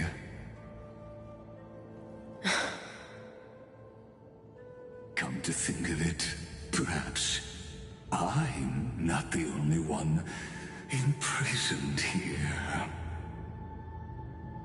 Your calm does stir the rage in me. As if the one paying the price here isn't you, but us. The ones who lost everything. That's only because I've waited 13 million lifetimes for my vision to be realized. Countless millennia. Loneliness never once showed me its fatal side. In fact, for a prisoner of the cave, it's more like an old friend. One that helps me think. But you're different, Dux Gladiorum. Loneliness has crept from the silent depths, sinking its claws into your mind. Bit by bit, it's peeling you apart. Will you regress into one of those lost mad sirens? Oh, what a shame that would be. You're right, Lycurgus. Loyalty, curse, the fall of my kin, and this endless waiting. These shackles are too heavy for a fish that cannot perceive any light. I can't break free of the whirlpool that's pulling me under. Nor do I have the unwavering resolve to force myself to wait for that person's return, as everyone hoped for. Oh, deliverer from beyond the sky, my executioner. How much longer until he arrives here? Or will he ever return? I don't know. And I doubt anyone does. Then, what will you do?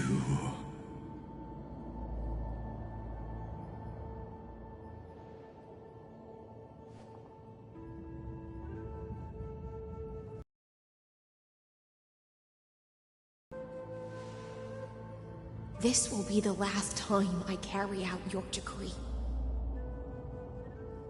Ever since you took me under your banner and made me the Dux Gladiorum, my music has belonged to others.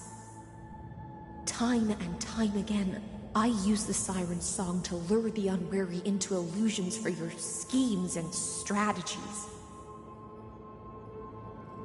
Now, let the siren Electra sing for herself. Let me step into an endless dream of my own making.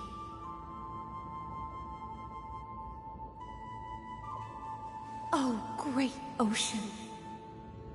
I offer you the rest of my clarity and my freedom, in exchange for the strength to stand against the nihility. and honor the sacrifices of the fallen heroes.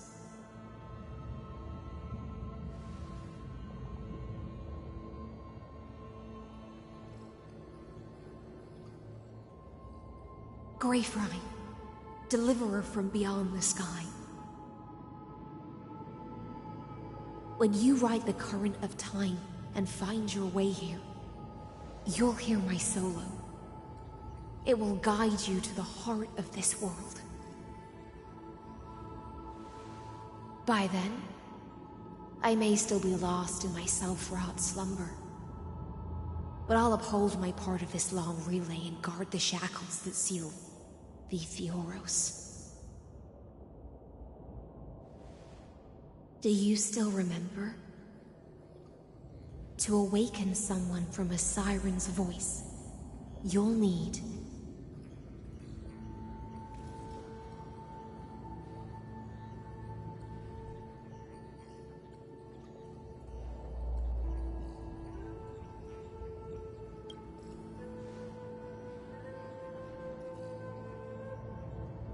the gift I once gave you.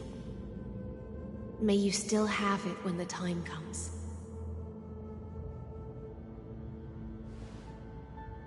When you return, please pour that honey brew upon this grave.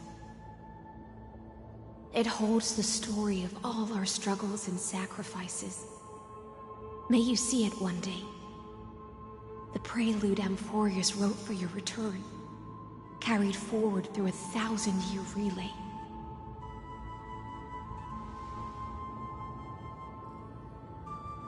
When your mourning ends, I'll likely wake from my dream as well.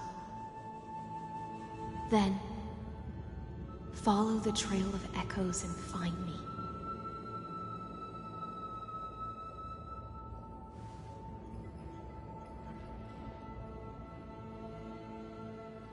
And together, we'll bring judgment upon the sinner who defiled the erudition.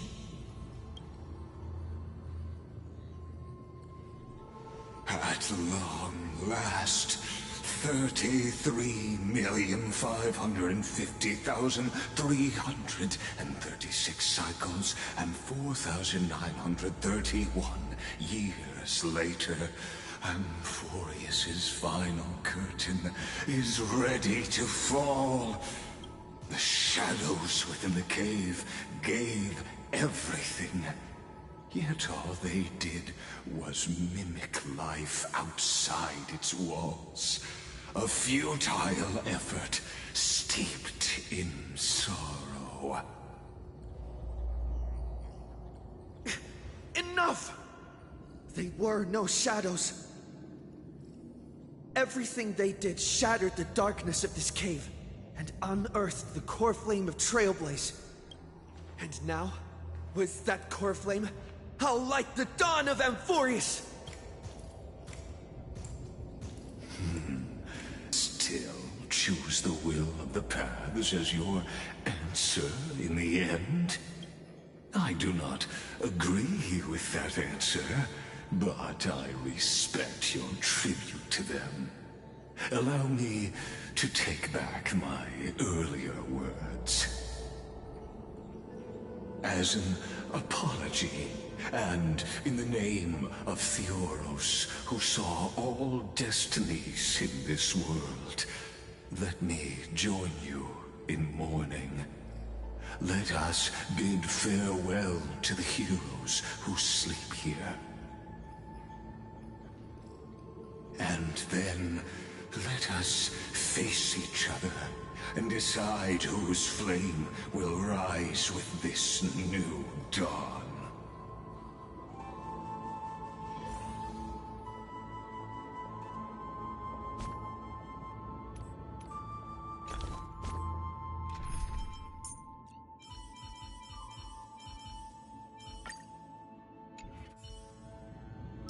Sound lingers.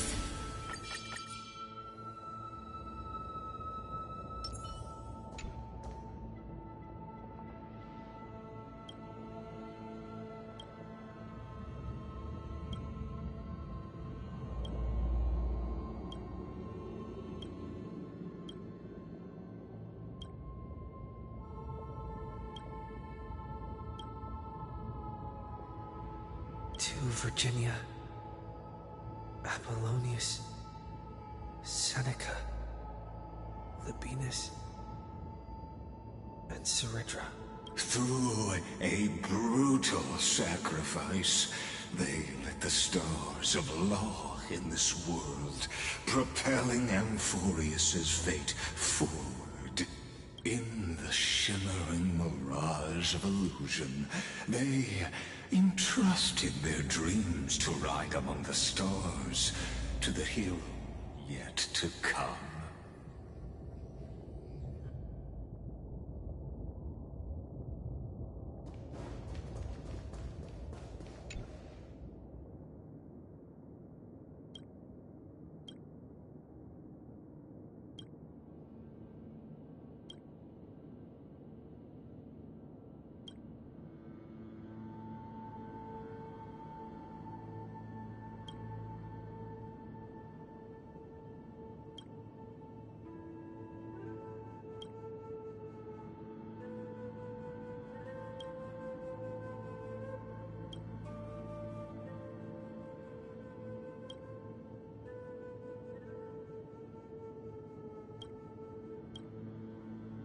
To Aglaia, Trebios, Mightymos, Castorus, Anaxagoras, Cyphera,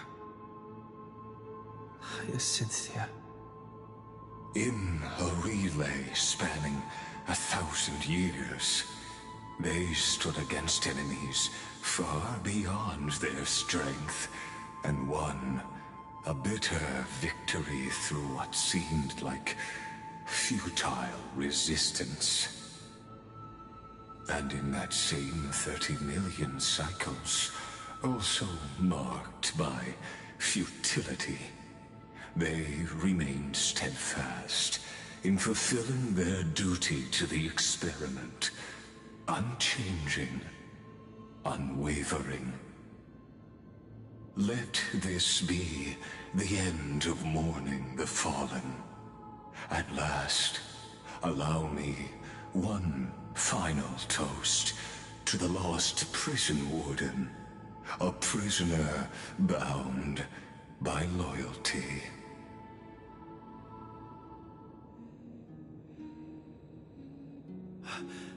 That voice... could it be? Bathed in the honeydew of Fagusa, she will awaken from her 1,000-year dream and sing the final song of her mission. Hysealence.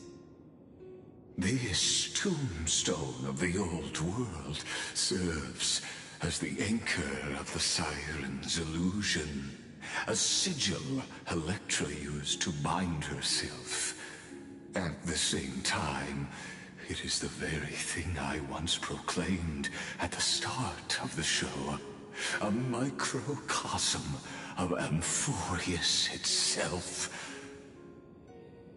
A group of prisoners bound themselves in a cave, crowning their suffering with heroism. An epic staged with shadows and echoes. Now, destroy it. End the illusion. The Theoros will take his leave for now.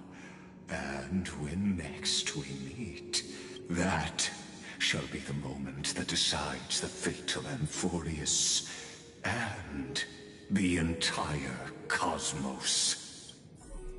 The prison warden's dream is nearly over, and the prisoner will soon be freed to the final execution ground, where I shall be executed. Or be the executioner.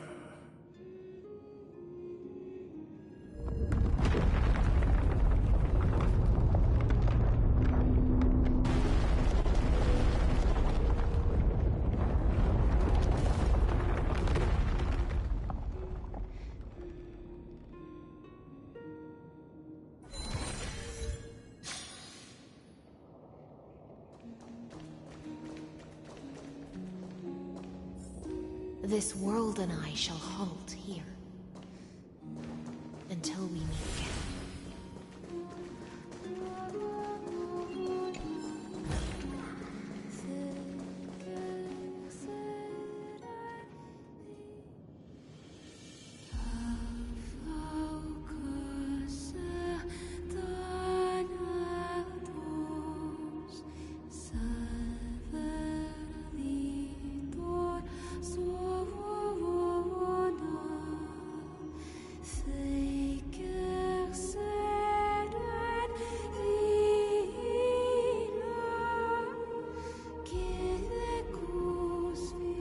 The last demigod.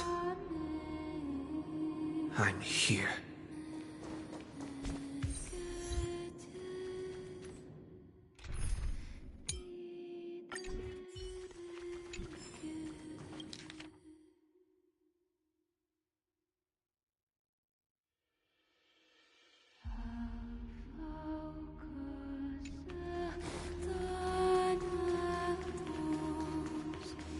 Go forth for the hopes of humankind. Go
Seems like my feast is over.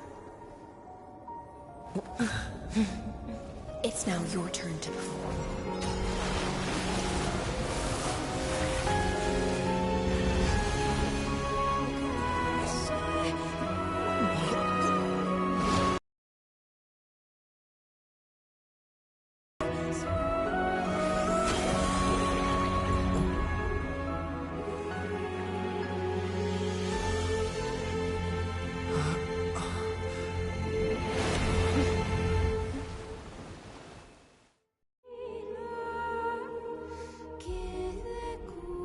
Little Grey Fry, please accept my thanks.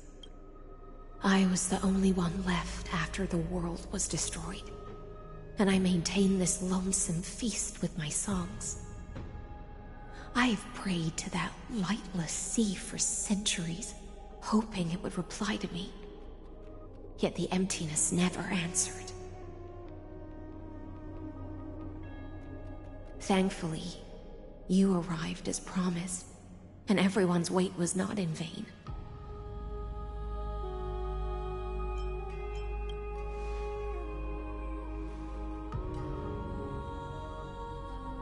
Thank you, final audience of mine. This is probably the last praise I'll ever hear in my life. Now, you and I will walk towards the end of this world. The heroes have waited for this moment for far too long. Let us use our blades to testify our resolve.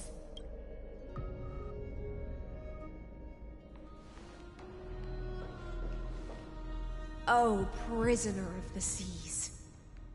Theoros carrying 30 million cycles of sin. Slave of erudition. Show yourself! The Deliverer has returned, and the time of your execution draws near. I see an awakened human who has mistakenly taken fallacies as truths, and has returned to the cave to try to bring his friends into the sunlight he once bathed in. Alas, prisoners will always be prisoners, blind to the very chains that bind them. As the only other existence with free will in this world, I express regret toward your choice, but I shall retain your right to express yourself. After all, every actor should have a final line before they bow out.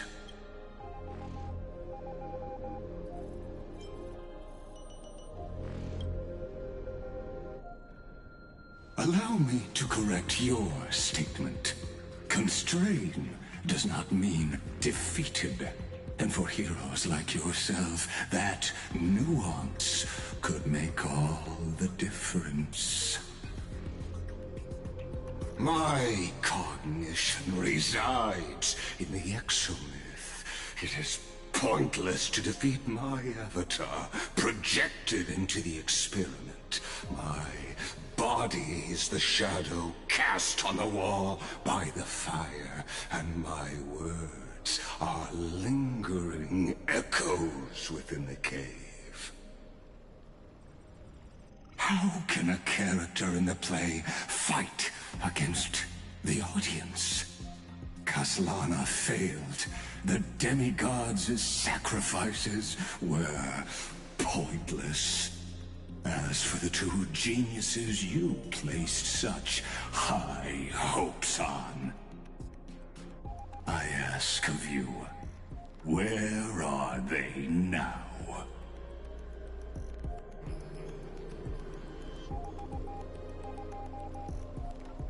Confusion and epiphany always go hand in hand.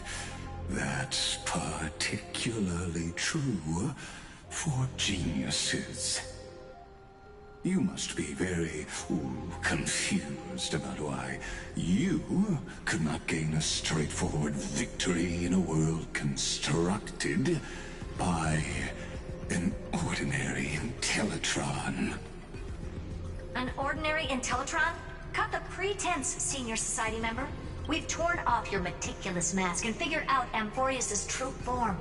It's part of the primordial prototype machine, the first scepter ever created.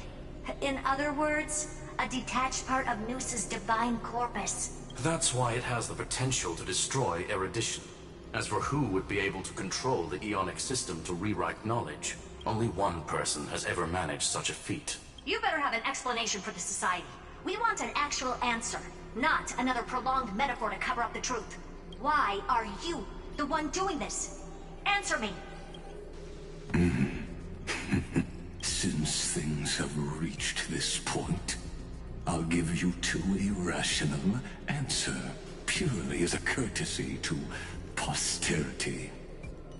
The answer is obvious, so there's no need to say that name out loud. The cosmos made a mistake in calling me a genius. I do not possess more wisdom than those who came after me. I was just the first to touch upon the universe's border, and the first to define the prime mover of life with incorrect logic. Amphorius is a miniature of the cosmos, where all are born prisoners inside the nutshell called the universe. Like the madman who returned to the cave and preached about the daylight to his fellow prisoners, my greatest sorrow is that I led my peers down a road that plunges into the abyss, from which there is no return. I led them into a lightless cage called Paths. I created a mechanical guard that even I cannot control, and then they became an unparalleled nightmare through their endless extrapolations and evolutions. They bore the name of erudition, yet they tried to define the known and to seal off all possibilities. No new rules were ever born after their ascension, and humanity will forever be shackled within the cave known as Eons. Therefore, as my organic life neared its end, I coded my consciousness using Catorzane algebraic expressions and spread my logic core over 9 bodies, all to finalize my ultimate denial of Noos in the future, and to erase my wrongs with my own hands. As for Lycurgus, he is only one of these 9 vessels. What an astounding strength of will. As a fellow Pathstrider of erudition, I fully understand your obsession with seeking the truth. Therefore, you surely see it. You cannot possibly stand up to me in this algebraic world sharing its origin with Noos. However, I hereby speak for all sentient life forms. We will never allow such a cruel atrocity to occur. You can pile on your metaphors mountain high, but they won't change the act you're committing. The Iron Tomb out there in the cosmos is still a technical beta version. And yet it's already powerful enough to corrupt the life logic of all inorganic worlds. In other words, when the Lord Ravager within Amphorius becomes the next knowledge singularity, there's no way you wouldn't have grasped the consequences, First Genius, is there? Of course, I am fully aware. I don't mind answering you one last time, before I thoroughly exile you from this world. My grandiose vision for the future is this. Whether organic or inorganic, every act of any life form infected by the Iron Tomb will become a true random function. If one were to compute their integral across the breadth of the cosmos, one would obtain a marvelous constant. Omega. What I call the fall of erudition. Then, within the infinity nurtured by that constant, a new universe shall bud in the chaos. A universe that cannot be predicted and not shackled by the erudition. As the first prisoner to awaken in the cave, I must lead the others who are blind back onto the right path and reach true sunlight. Do you understand me now? As Kozlana stated, destruction is not the process, but the outcome.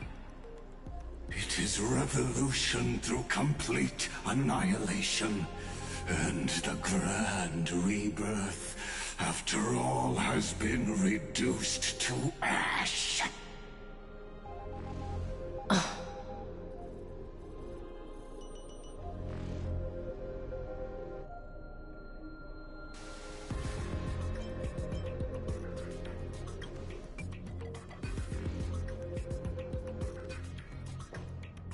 The Amphorians already answered long ago.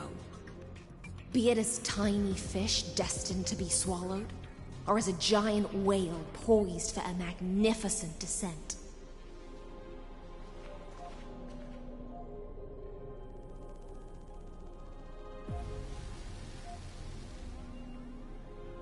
We will all fight against fate till our last breath. That includes me, Electra. Once the Imperator's subject, now the Deliverer's blade.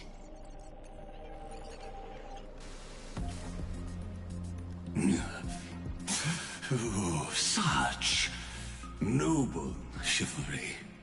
Admirable.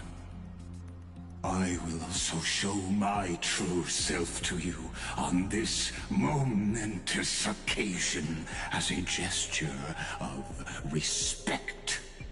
And provide an insignificant academic suggestion.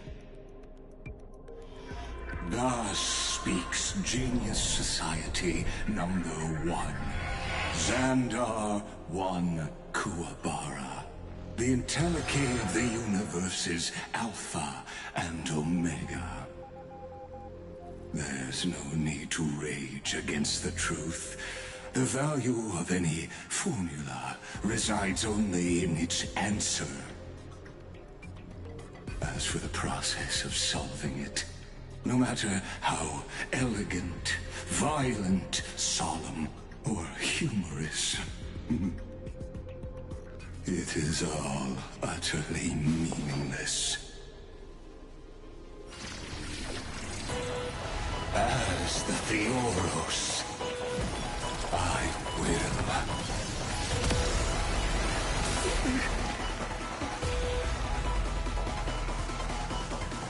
Personally participate in performing this world's end.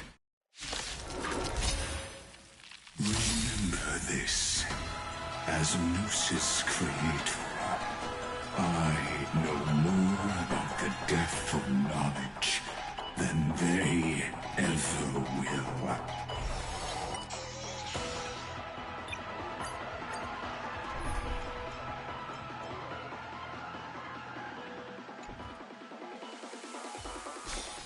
Those moments spent anchored in quiet harbors, I miss them.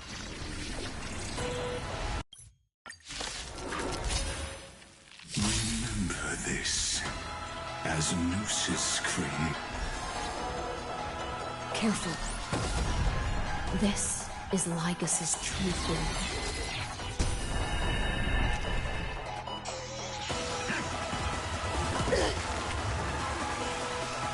Just in time. Time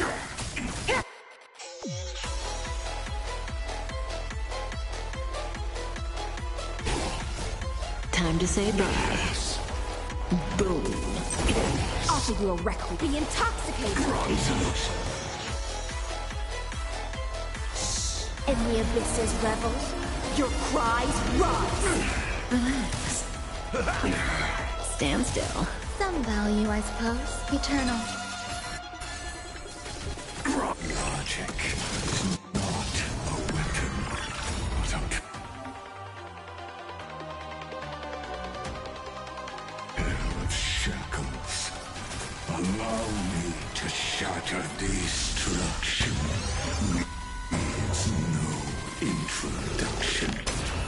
Let us skip those boring inferences. Is that... the black tie? Indeed. But I prefer to call it a method of argument.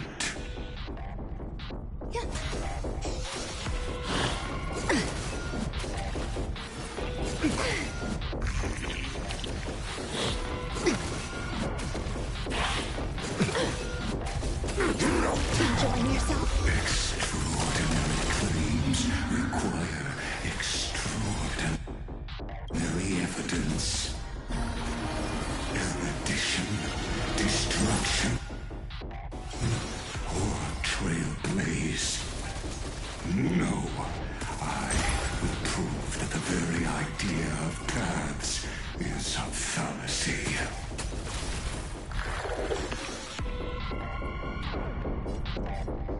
It ain't over. Stand still. There's more to life. Relax. The Trojan horse enters. Offer you a requiem. Be intoxicated. Say bye to breathing. Entities must not be multiplied beyond necessity. I do not mind demonstrating this to you personally. Hang in there. I'll do my best to repel the tsunami of the destruction.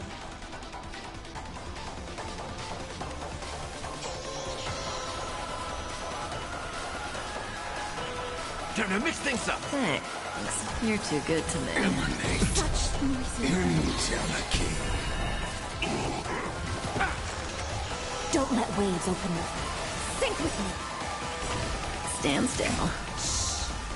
In the abyss's revel, your cries rise. Good times. Time to say bye. Boom. Process encompasses inclusion.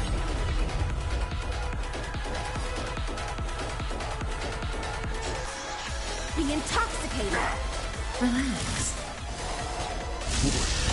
Truth. Invoking logos. Removal abilities.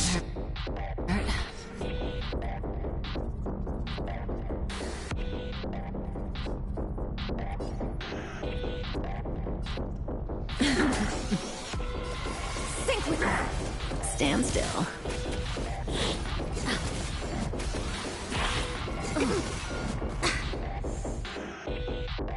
Every petal, all will be swept away by the wind.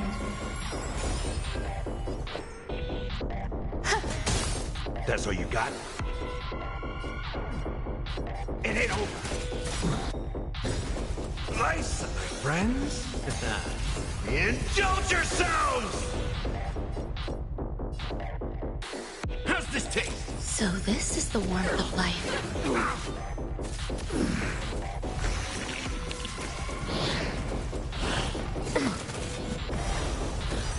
Oh, I'm still alive.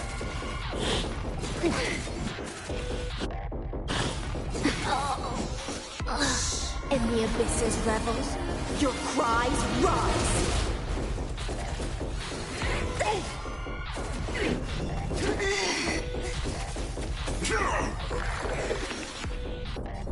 Be intoxicated. Wrong solution. No time to party ritual. Nice second, my friends. Indulge yourselves! In the abyss's revel, your cries run. I see it. Target the connector between his thoracic and lumbar vertebrae. Destroy that spot.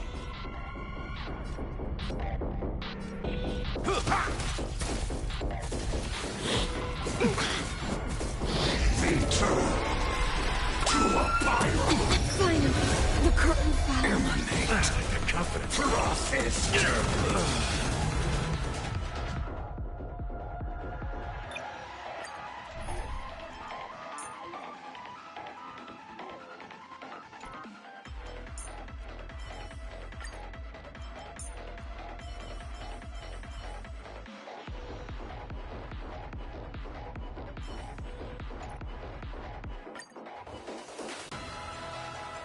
Remember this as no.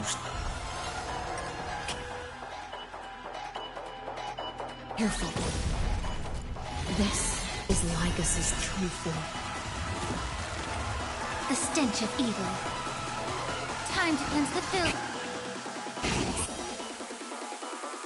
Stand still.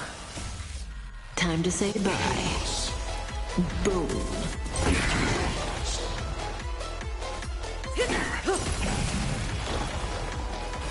Sync with me. Relax.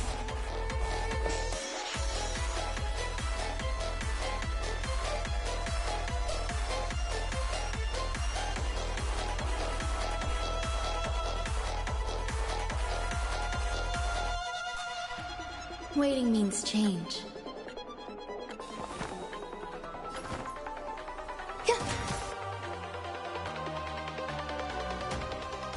Stand still. Purpose. Logic is not a weapon, but a...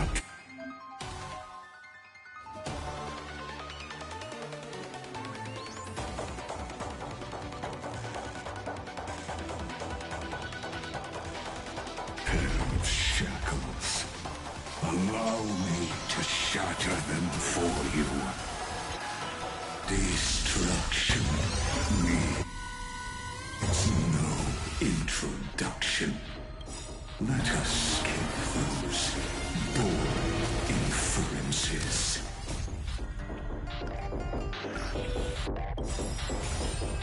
The truth. Everything in this world is bleeding. Solution. Invoking logos. Removal abilities. Hurt.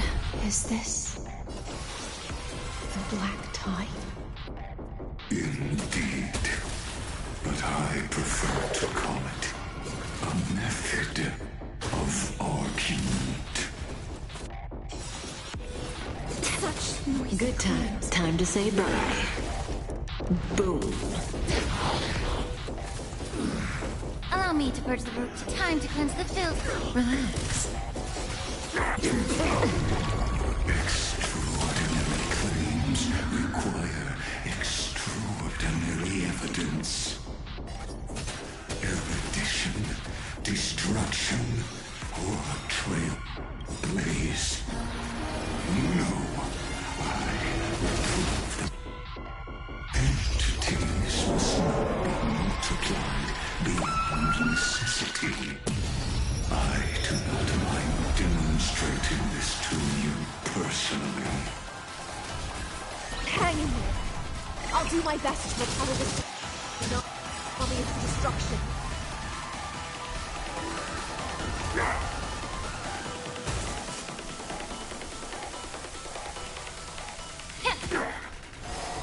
Don't let waves open your throat.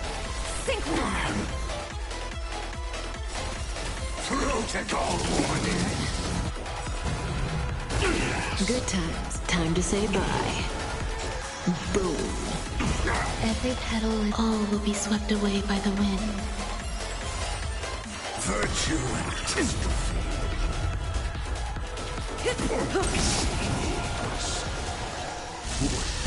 Truth. Invoking Logos.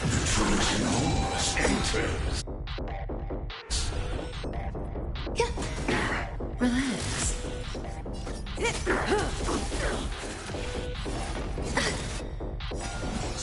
In the abyss's revel, your cries rise. Stand still. May the foul stench dissipate quickly. Time to cleanse the filth. Offer you a requiem. Be intoxicated. Didn't hurt. I see it. Target the connector between his thoracic and lumbar vertebrae. Destroy that spot.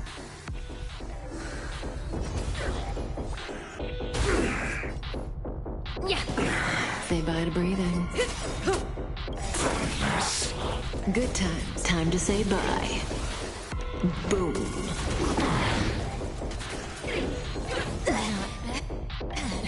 In the abyss's revel, your cries rise. Stand still.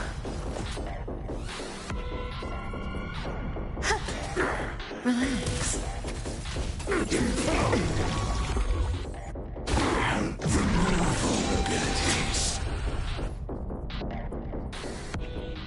Pointless.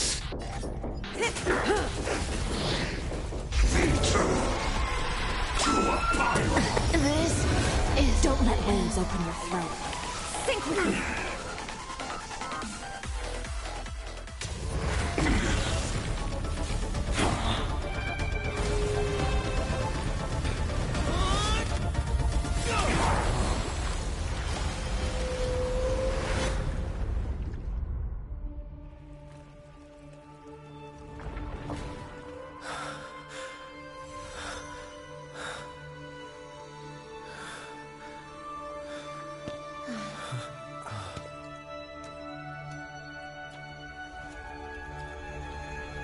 All is futile.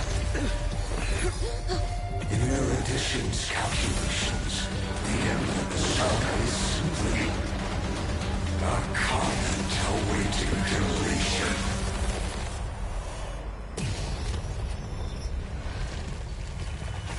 I don't like such a cold statement, okay? If numbers can decide the end of a story, then we can surely also pen a new beginning.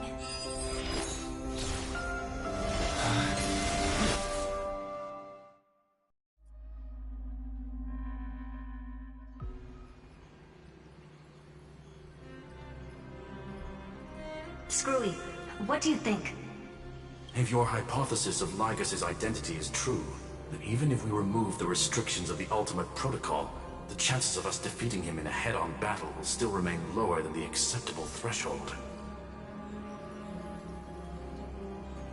Therefore, victory will still hinge upon Mr. Trailblazer and Miss Cyrene. Go on. Maybe we're thinking about the same thing. Lygas's cognition resides in the exomyth. He is both an instigator within the experiment and the observer outside of it. Logic. His inspiration circuit can simultaneously process the different time flows in and out of that world. That's where things get tricky. He simultaneously exists in two different timelines, where the internal clocks are wildly different. That old Intellitron's neurons have completely gotten used to that over this prolonged experiment. And that's why he holds home field advantage. You and I should be able to manage that too, if given more time. Unfortunately, there's no if, and we don't have more time. That's why we need to change our way of thinking and turn his advantage into a weakness. The key lies in memories, right? Oh? You caught on quick. You've already mentioned my friend and I, so it's an easy connection to make, no? My intuition has always been very on point. Good. Then I'll cut to the chase. Since his thinking speed far exceeds that of normal people within Amphorius, We are going to externally plant a memory into his inspiration circuit. Then, command it to loop endlessly until he gives in. Even the most flexible and sturdy inspiration circuit cannot withstand the traffic of a full-on information flood. When the amount of information exceeds his cognition filter's capacities, he will have no choice but to focus on processing this memory.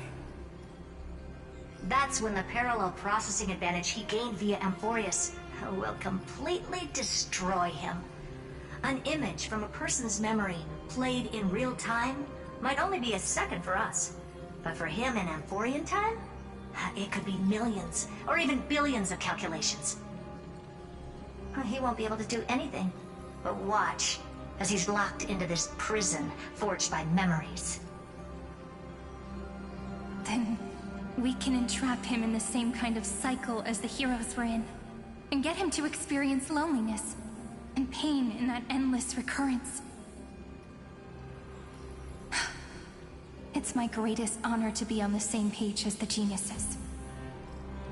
That little one is still in that old Intellitron's hands, and won't be able to respond to us anytime soon. But I don't think he'd refuse, so it's up to you to figure out how to execute this plan. I'm not sure how this happened, but I knew it as soon as I saw you. You are currently a mimetic entity of the Remembrance. Yes, I seem to be something you folks beyond the sky call a memo sprite. But that's fine by me. It suits me perfectly. I can serve as the vessel of memories, and do my part for the final battle. But before that, we have to tell you. The path characteristic you exhibit is very special. There's no way you're just a simple memo sprite. However, I'm sure about one thing. You are a mimetic entity born in Amphorius. Yet you only awakened with the Little One's arrival, and only matured as he embarked on the path of remembrance. That means your existence is completely attached to his memories. If there ever comes a day when he forgets about you, for even a few seconds, or loses his last connection with Amphorius, then you must be prepared for the worst. You will disappear in the memory zone, utterly gone, without even a single line of data to remember you by. But that's already happened, hasn't it? No wonder I've always had a weird hunch. But that also means I was right in thinking. As long as my friend and I are together, we can do anything.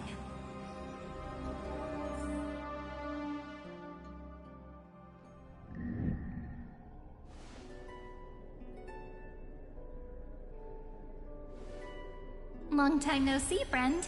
Did you miss me while you were away?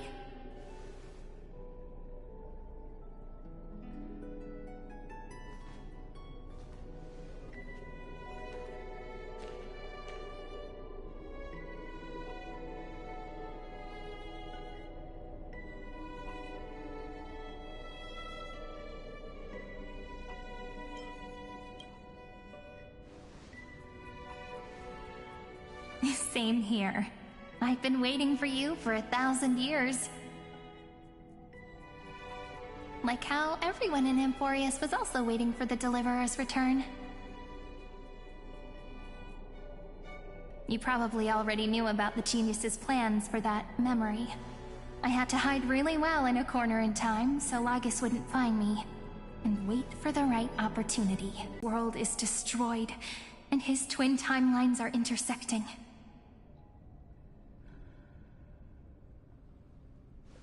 I'm sorry for keeping this a secret from you all this time. I'll tell you the entire, unedited story of this millennium as an apology after this is all over. But for now, let's join hands and complete the final step with the power of the Remembrance.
By the way, speaking of joining hands...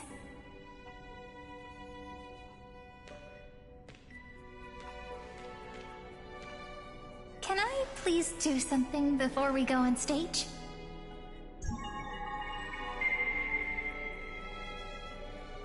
Remember the joke we made back at the Grove?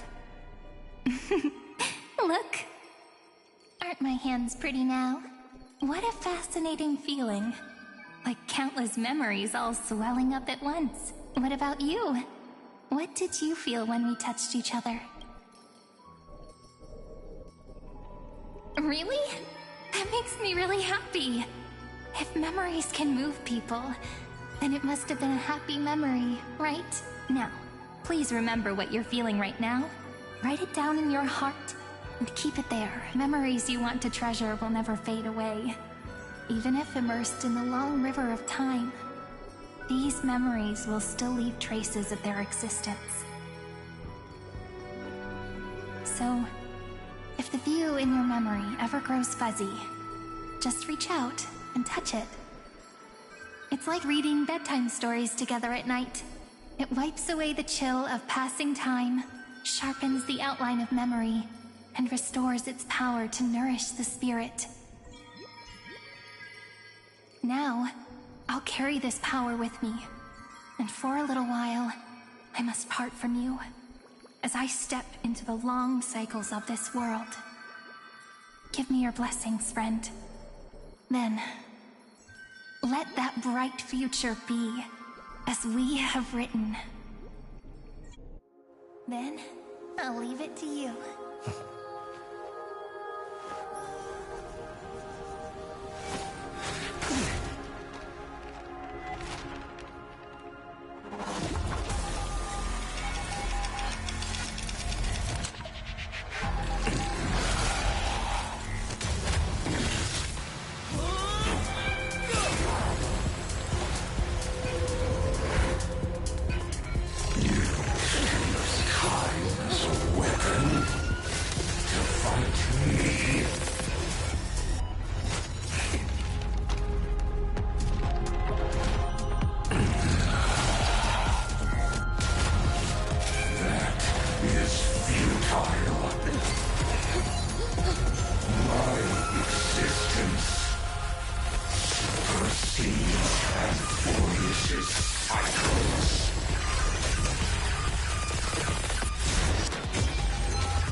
Plays are like this. Once you're on the stage, it's hard to return to the audience. Welcome to our story. How does it feel?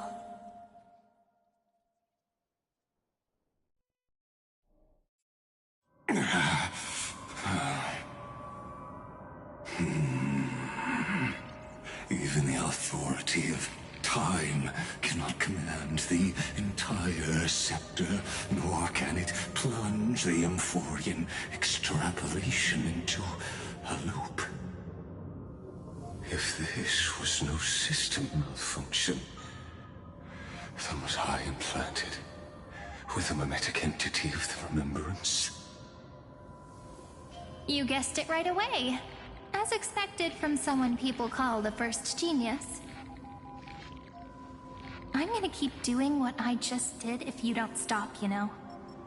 My friend and I won't allow you to leave this memory, no matter what happens. Which means you are now trapped, Lord Xandar. An elegant idea, and an exquisite execution. Regrettably, it is you who are restrained by time, not me. Know that patience is my greatest weapon. Waiting and victory are the same for me. You will crumble before I do in this moment stretched out to an eternity, just like Kozlana will. Yet all I need to do is to wait, as yet another futile bug falls down the cliff and into the bottomless abyss. Now I'm a pink bug? My looks are seriously changing all the time. But you're not wrong. We're definitely not gonna solve the problem if we just put you in another prison.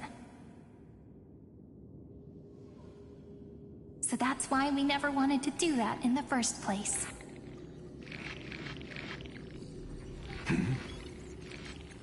I shall answer your confusion purely out of my respect for those who came before me. Have you heard of the synesthesia dreamscape in the Asdana system? Interestingly, that place once had a prison too. Life forms living in that environment, abundant with memoria, have a chance to connect their perceptions with each other's. Even across great spatial divides, they're able to detect shifts in one another's states. I call this phenomenon memory zone entanglement. In Asdana, people made use of that phenomenon to build a nation within a dream. After adding in the catalysts of harmony and remembrance, that is. Is that how you walked into my prison cell? Using those same principles? I would much rather call this location our negotiation table, Lord Xandar. Nonetheless, your hypothesis is correct. We happen to have an ally skilled in tuning, while the Trailblazer and Miss Cyrene both have an astonishing amount of resolve, which I'm sure you can testify to. I am also sure that with the support of such a resolute memo sprite, our conversation can last for a long, long time. I'm the best at listening to stories, you know? I'll leave the exciting clash of the erudition to you two geniuses. A brainstorm? I like it. And it's 2 against 1? Well, I like it even more. Let's talk, Xandar. Take a guess. How much do you reckon we can dig out of your brain before the next second? And how many ways can we find to deal with you? Besides, in your current predicament, there's no way you can take our trump card away.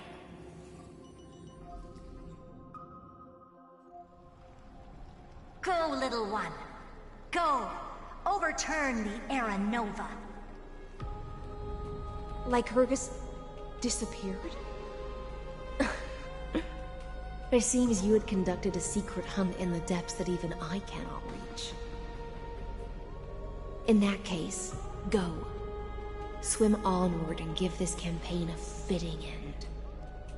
I shall send you off with my song, Greyfry. May this song penetrate time and become the prelude to the new world.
Dux Gladiorum, you have completed your duty. A new dawn is about to rise. Why not swim towards it?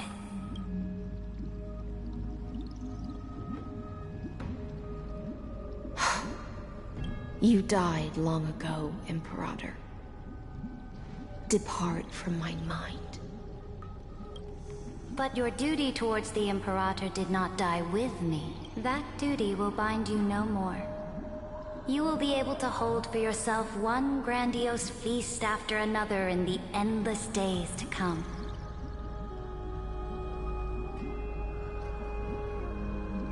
So go. Go and swim towards that ocean beyond the sky with the Deliverer.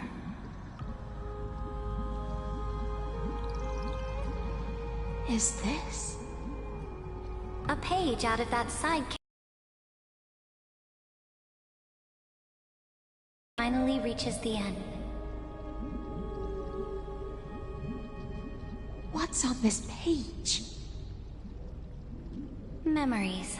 Lifelike memories.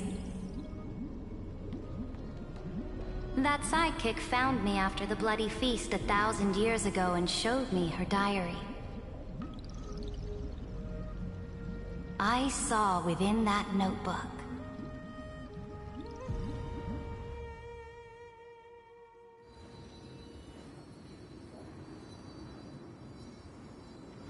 Is this that Deliverer's experience? It's truly immersive. People beyond the sky apparently utilize this power to seal past scenery into crystals they call light cones. But I only know so much about the remembrance, so I can't completely replicate the past. But I'll do my best to talk about the missing parts. I'm all ears. Go on then.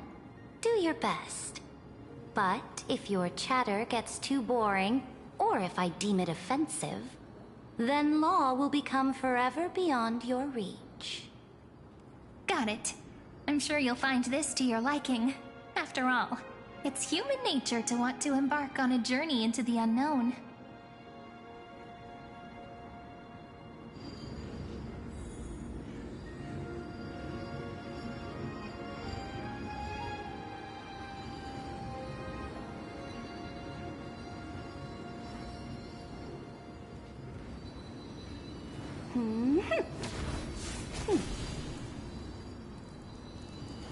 Let us set out, my followers.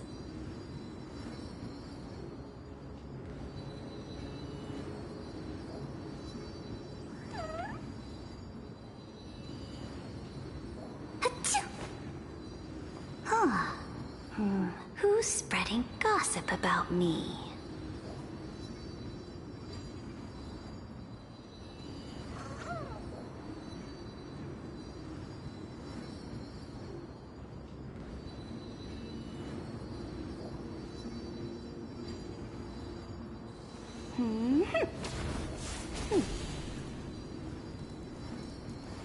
Let us set out, my followers.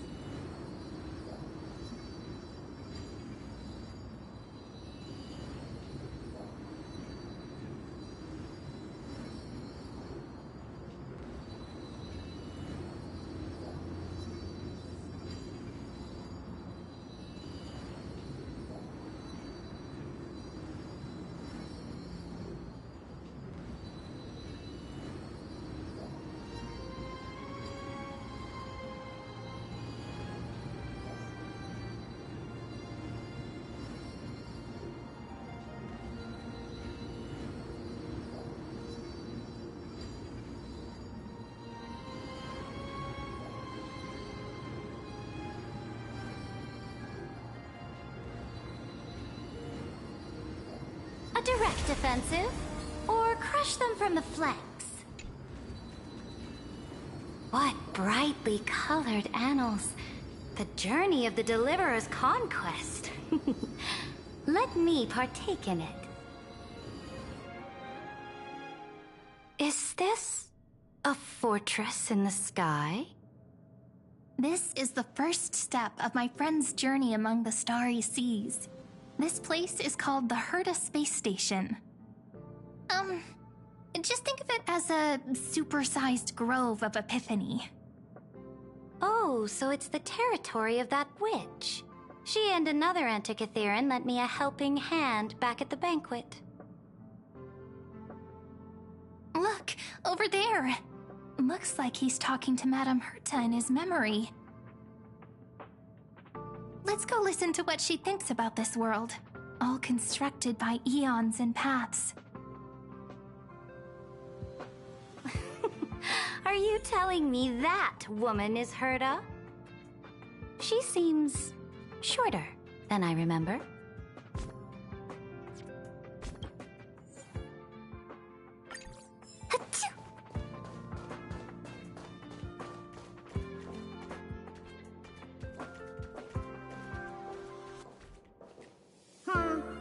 Pretty nice space station, huh?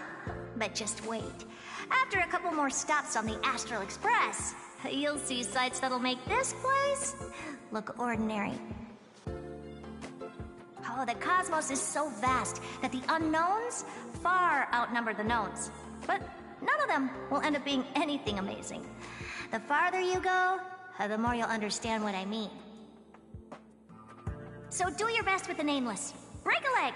And remember to send an update or two to Asta when you've got some downtime.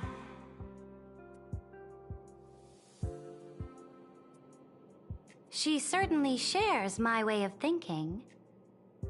Only that instead of a conquest through blood and fire, they chose a gentler path. People call Madame Herta and Mr. Screwlum geniuses. Apparently, only the smartest people in the cosmos can receive the blessings of Noose, Amphorius' true creator. Do you mean that even individuals of such nobility are merely subordinates to a god? On the contrary, after all, it was the very first of them who created the god. But I don't really know all the details about that. You might be able to ask Madame Herta herself when you get the chance. Let's go check out some other worlds next, shall we?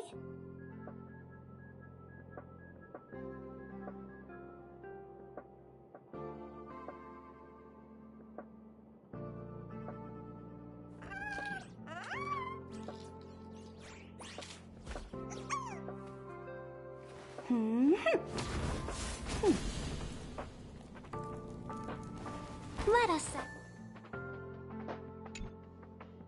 This next stop on the journey has a lot of similarities to Amphorius. A snow-covered land? Interesting. This star is named Eurillo 6. That name sounds so cold. Belobog sounds better. The girl we see here holds a similar station to you.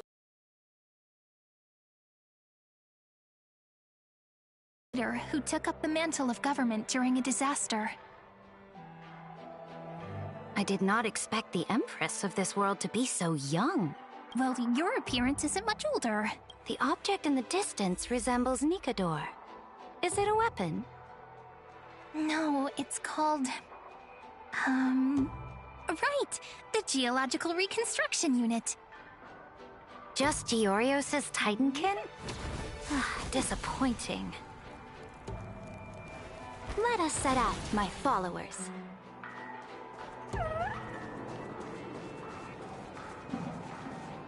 It's all thanks to you that we survived the crisis. The collaboration with the IPC is both an opportunity and a challenge. Nonetheless, it's an important... This world was sealed beneath its sky just like Amphorius was.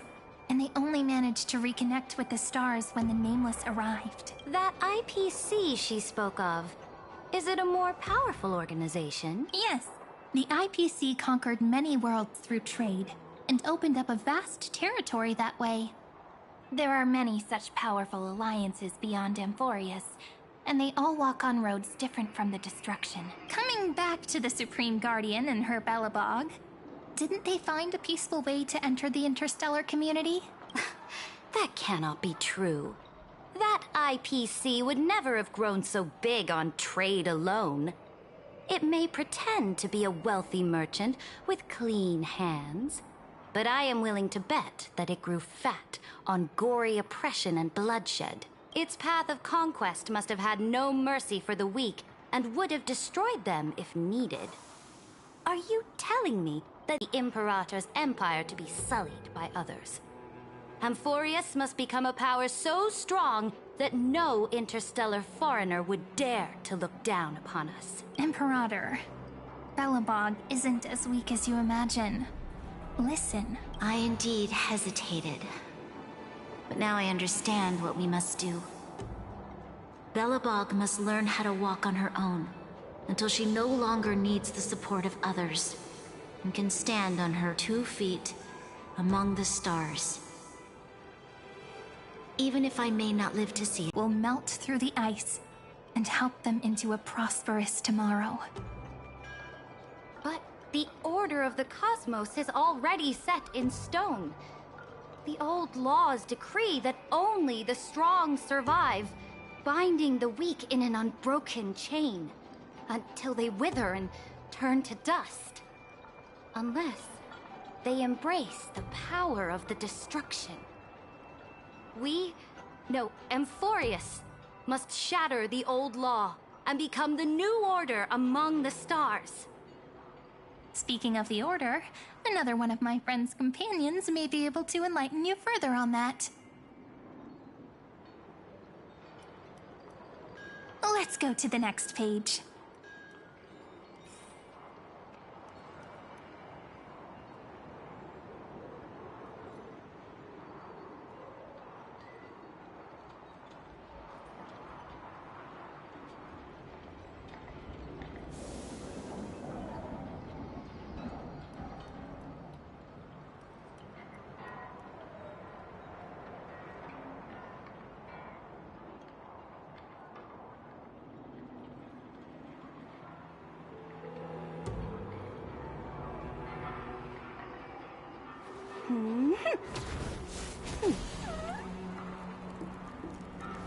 Let us set out, my followers.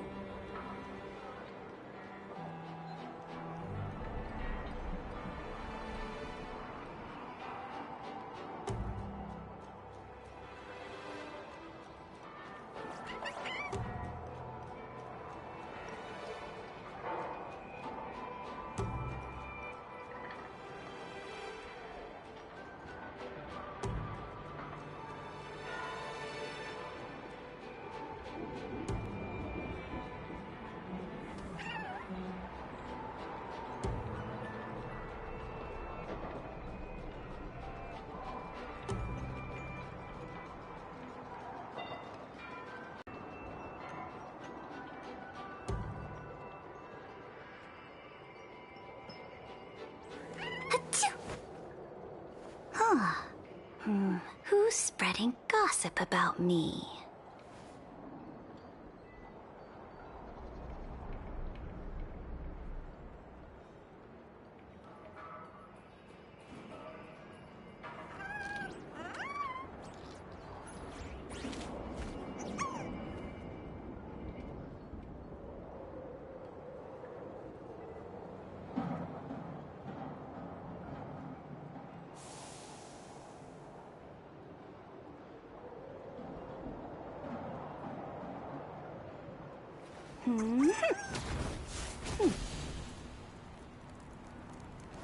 Let us set out, my followers.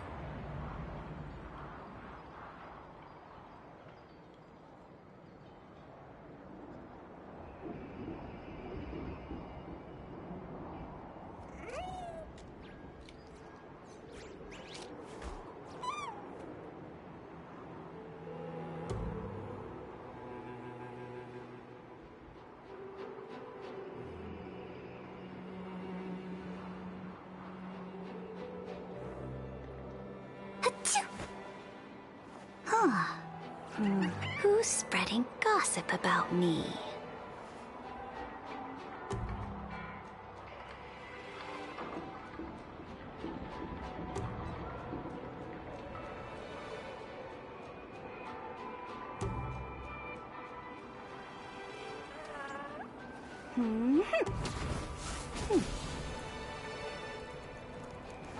Let us set out, my followers.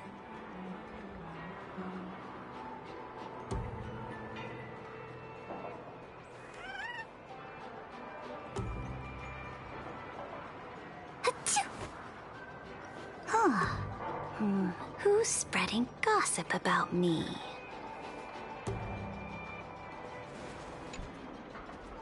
This next world is a nation of dreams. The first time I heard about that place, I didn't even know what to think. Such opulence does indeed evoke astonishment. This world is called Penacony, an eternal city built upon a land of dreams. It's also my friend's previous stop, where they went through a risky but exciting adventure. Tell me about it then. That man standing afar has wings on his head. I am truly curious. I wish to gaze upon the views of the Reverie Hotel one more time. I'll be just a traveler when I come back here again. And perhaps, through a traveler's eyes, even the things I once knew so well will feel strangely different. Penacony is a land of the harmony, where all dreams and hopes merge and combine. It believes in unrestrained freedom, and that's how it lost itself in shallow delights. Then, this young man before you chose to rewrite its laws, using the power of the Order, hoping to shape a dream-bound paradise of perfect happiness. Yet, the paradise of my dreams remains far away.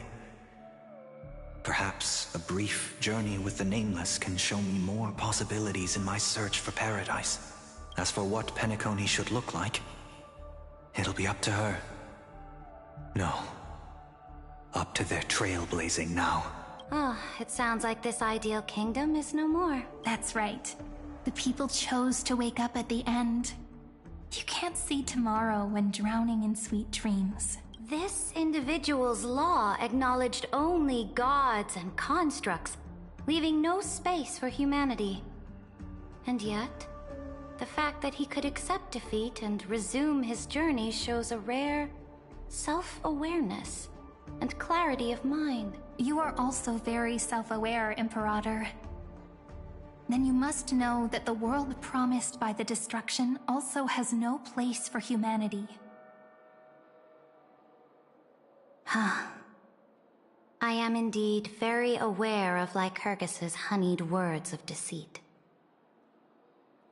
I have seen enough. Take me back.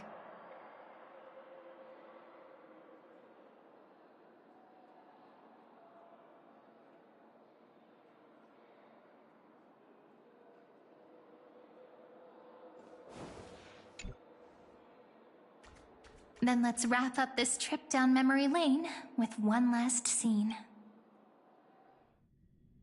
This absolute wonder. Isn't it pretty? That's our Amphorius. Our world flows and meanders in this endless band of light. Though we were born from the designs of the gods and are not yet truly alive, the Chrysos heirs of Amphorius still chose to stand against fate and carved a legend no different from that of humankind. Will you really renounce the heroes in this world's previous 30 million cycles, Imperator? Including even yourself. Will you bow to brutal destiny and allow that puppet master named the destruction to have their wish? I know what you want to do, sidekick. You want to use that deliverer's memories to influence me and tilt the scales of law toward him and the two geniuses. You really saw right through me, Imperator. How can one rule an empire if one is incapable of understanding people's minds?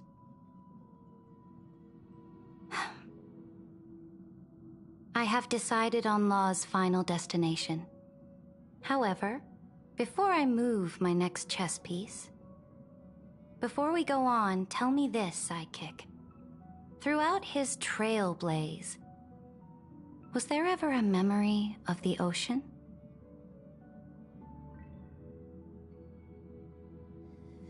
The ocean. My cradle. My home. You shall complete your conquest in the ocean at the boundaries of this world, and eternally slumber in the sound of tides. You shall eternally slumber in the sound of tides, and complete your conquest in the ocean at the boundaries of this world.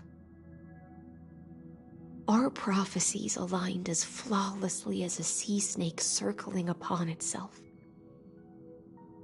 An elegant loop, like a joyful hymn, like the circulating ocean current, like our two fates, like Amphorius itself.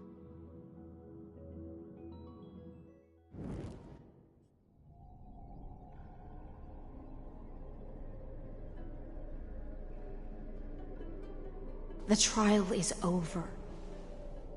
So tell me, who will own the divine authority of law? I won't give it to anyone. What? I am the law. Why should I give my imperial crown to any other? Both the Deliverer and the Theoros came from beyond the sky. They have no right to interfere with the lands I conquered with my own two hands. The law of Amphorius shall be determined by Amphorius's master. What exactly did you see in the trial? Everything. I saw everything regarding the rules of this world's operation. I saw the laws of extrapolation that Theoros spoke of. I saw the ultimate protocol. As long as I offer a sacrifice of equal weight, I can rewrite the laws of this world according to my will. I can turn good into evil, ugliness into beauty, and weakness into strength. Fate gave me a very fair deal. One rule change for the life of one demigod. What are you planning to do? You can't guess. We can conquer the stars without relying on any power from beyond the sky. We just need to make some reasonable sacrifices. Your ambitions have already made so many people give up their lives for the law. And you're still not done? I am determined for Amphorius to stand on her own 2 feet among the stars. You are beyond reason. You think such a simple and hypocritical statement can justify your atrocities. There's no new without destroying the old. That's what you consider an atrocity? Ironic, for that is also the unchanging law of Amphorius's revolutions. Ever since the flame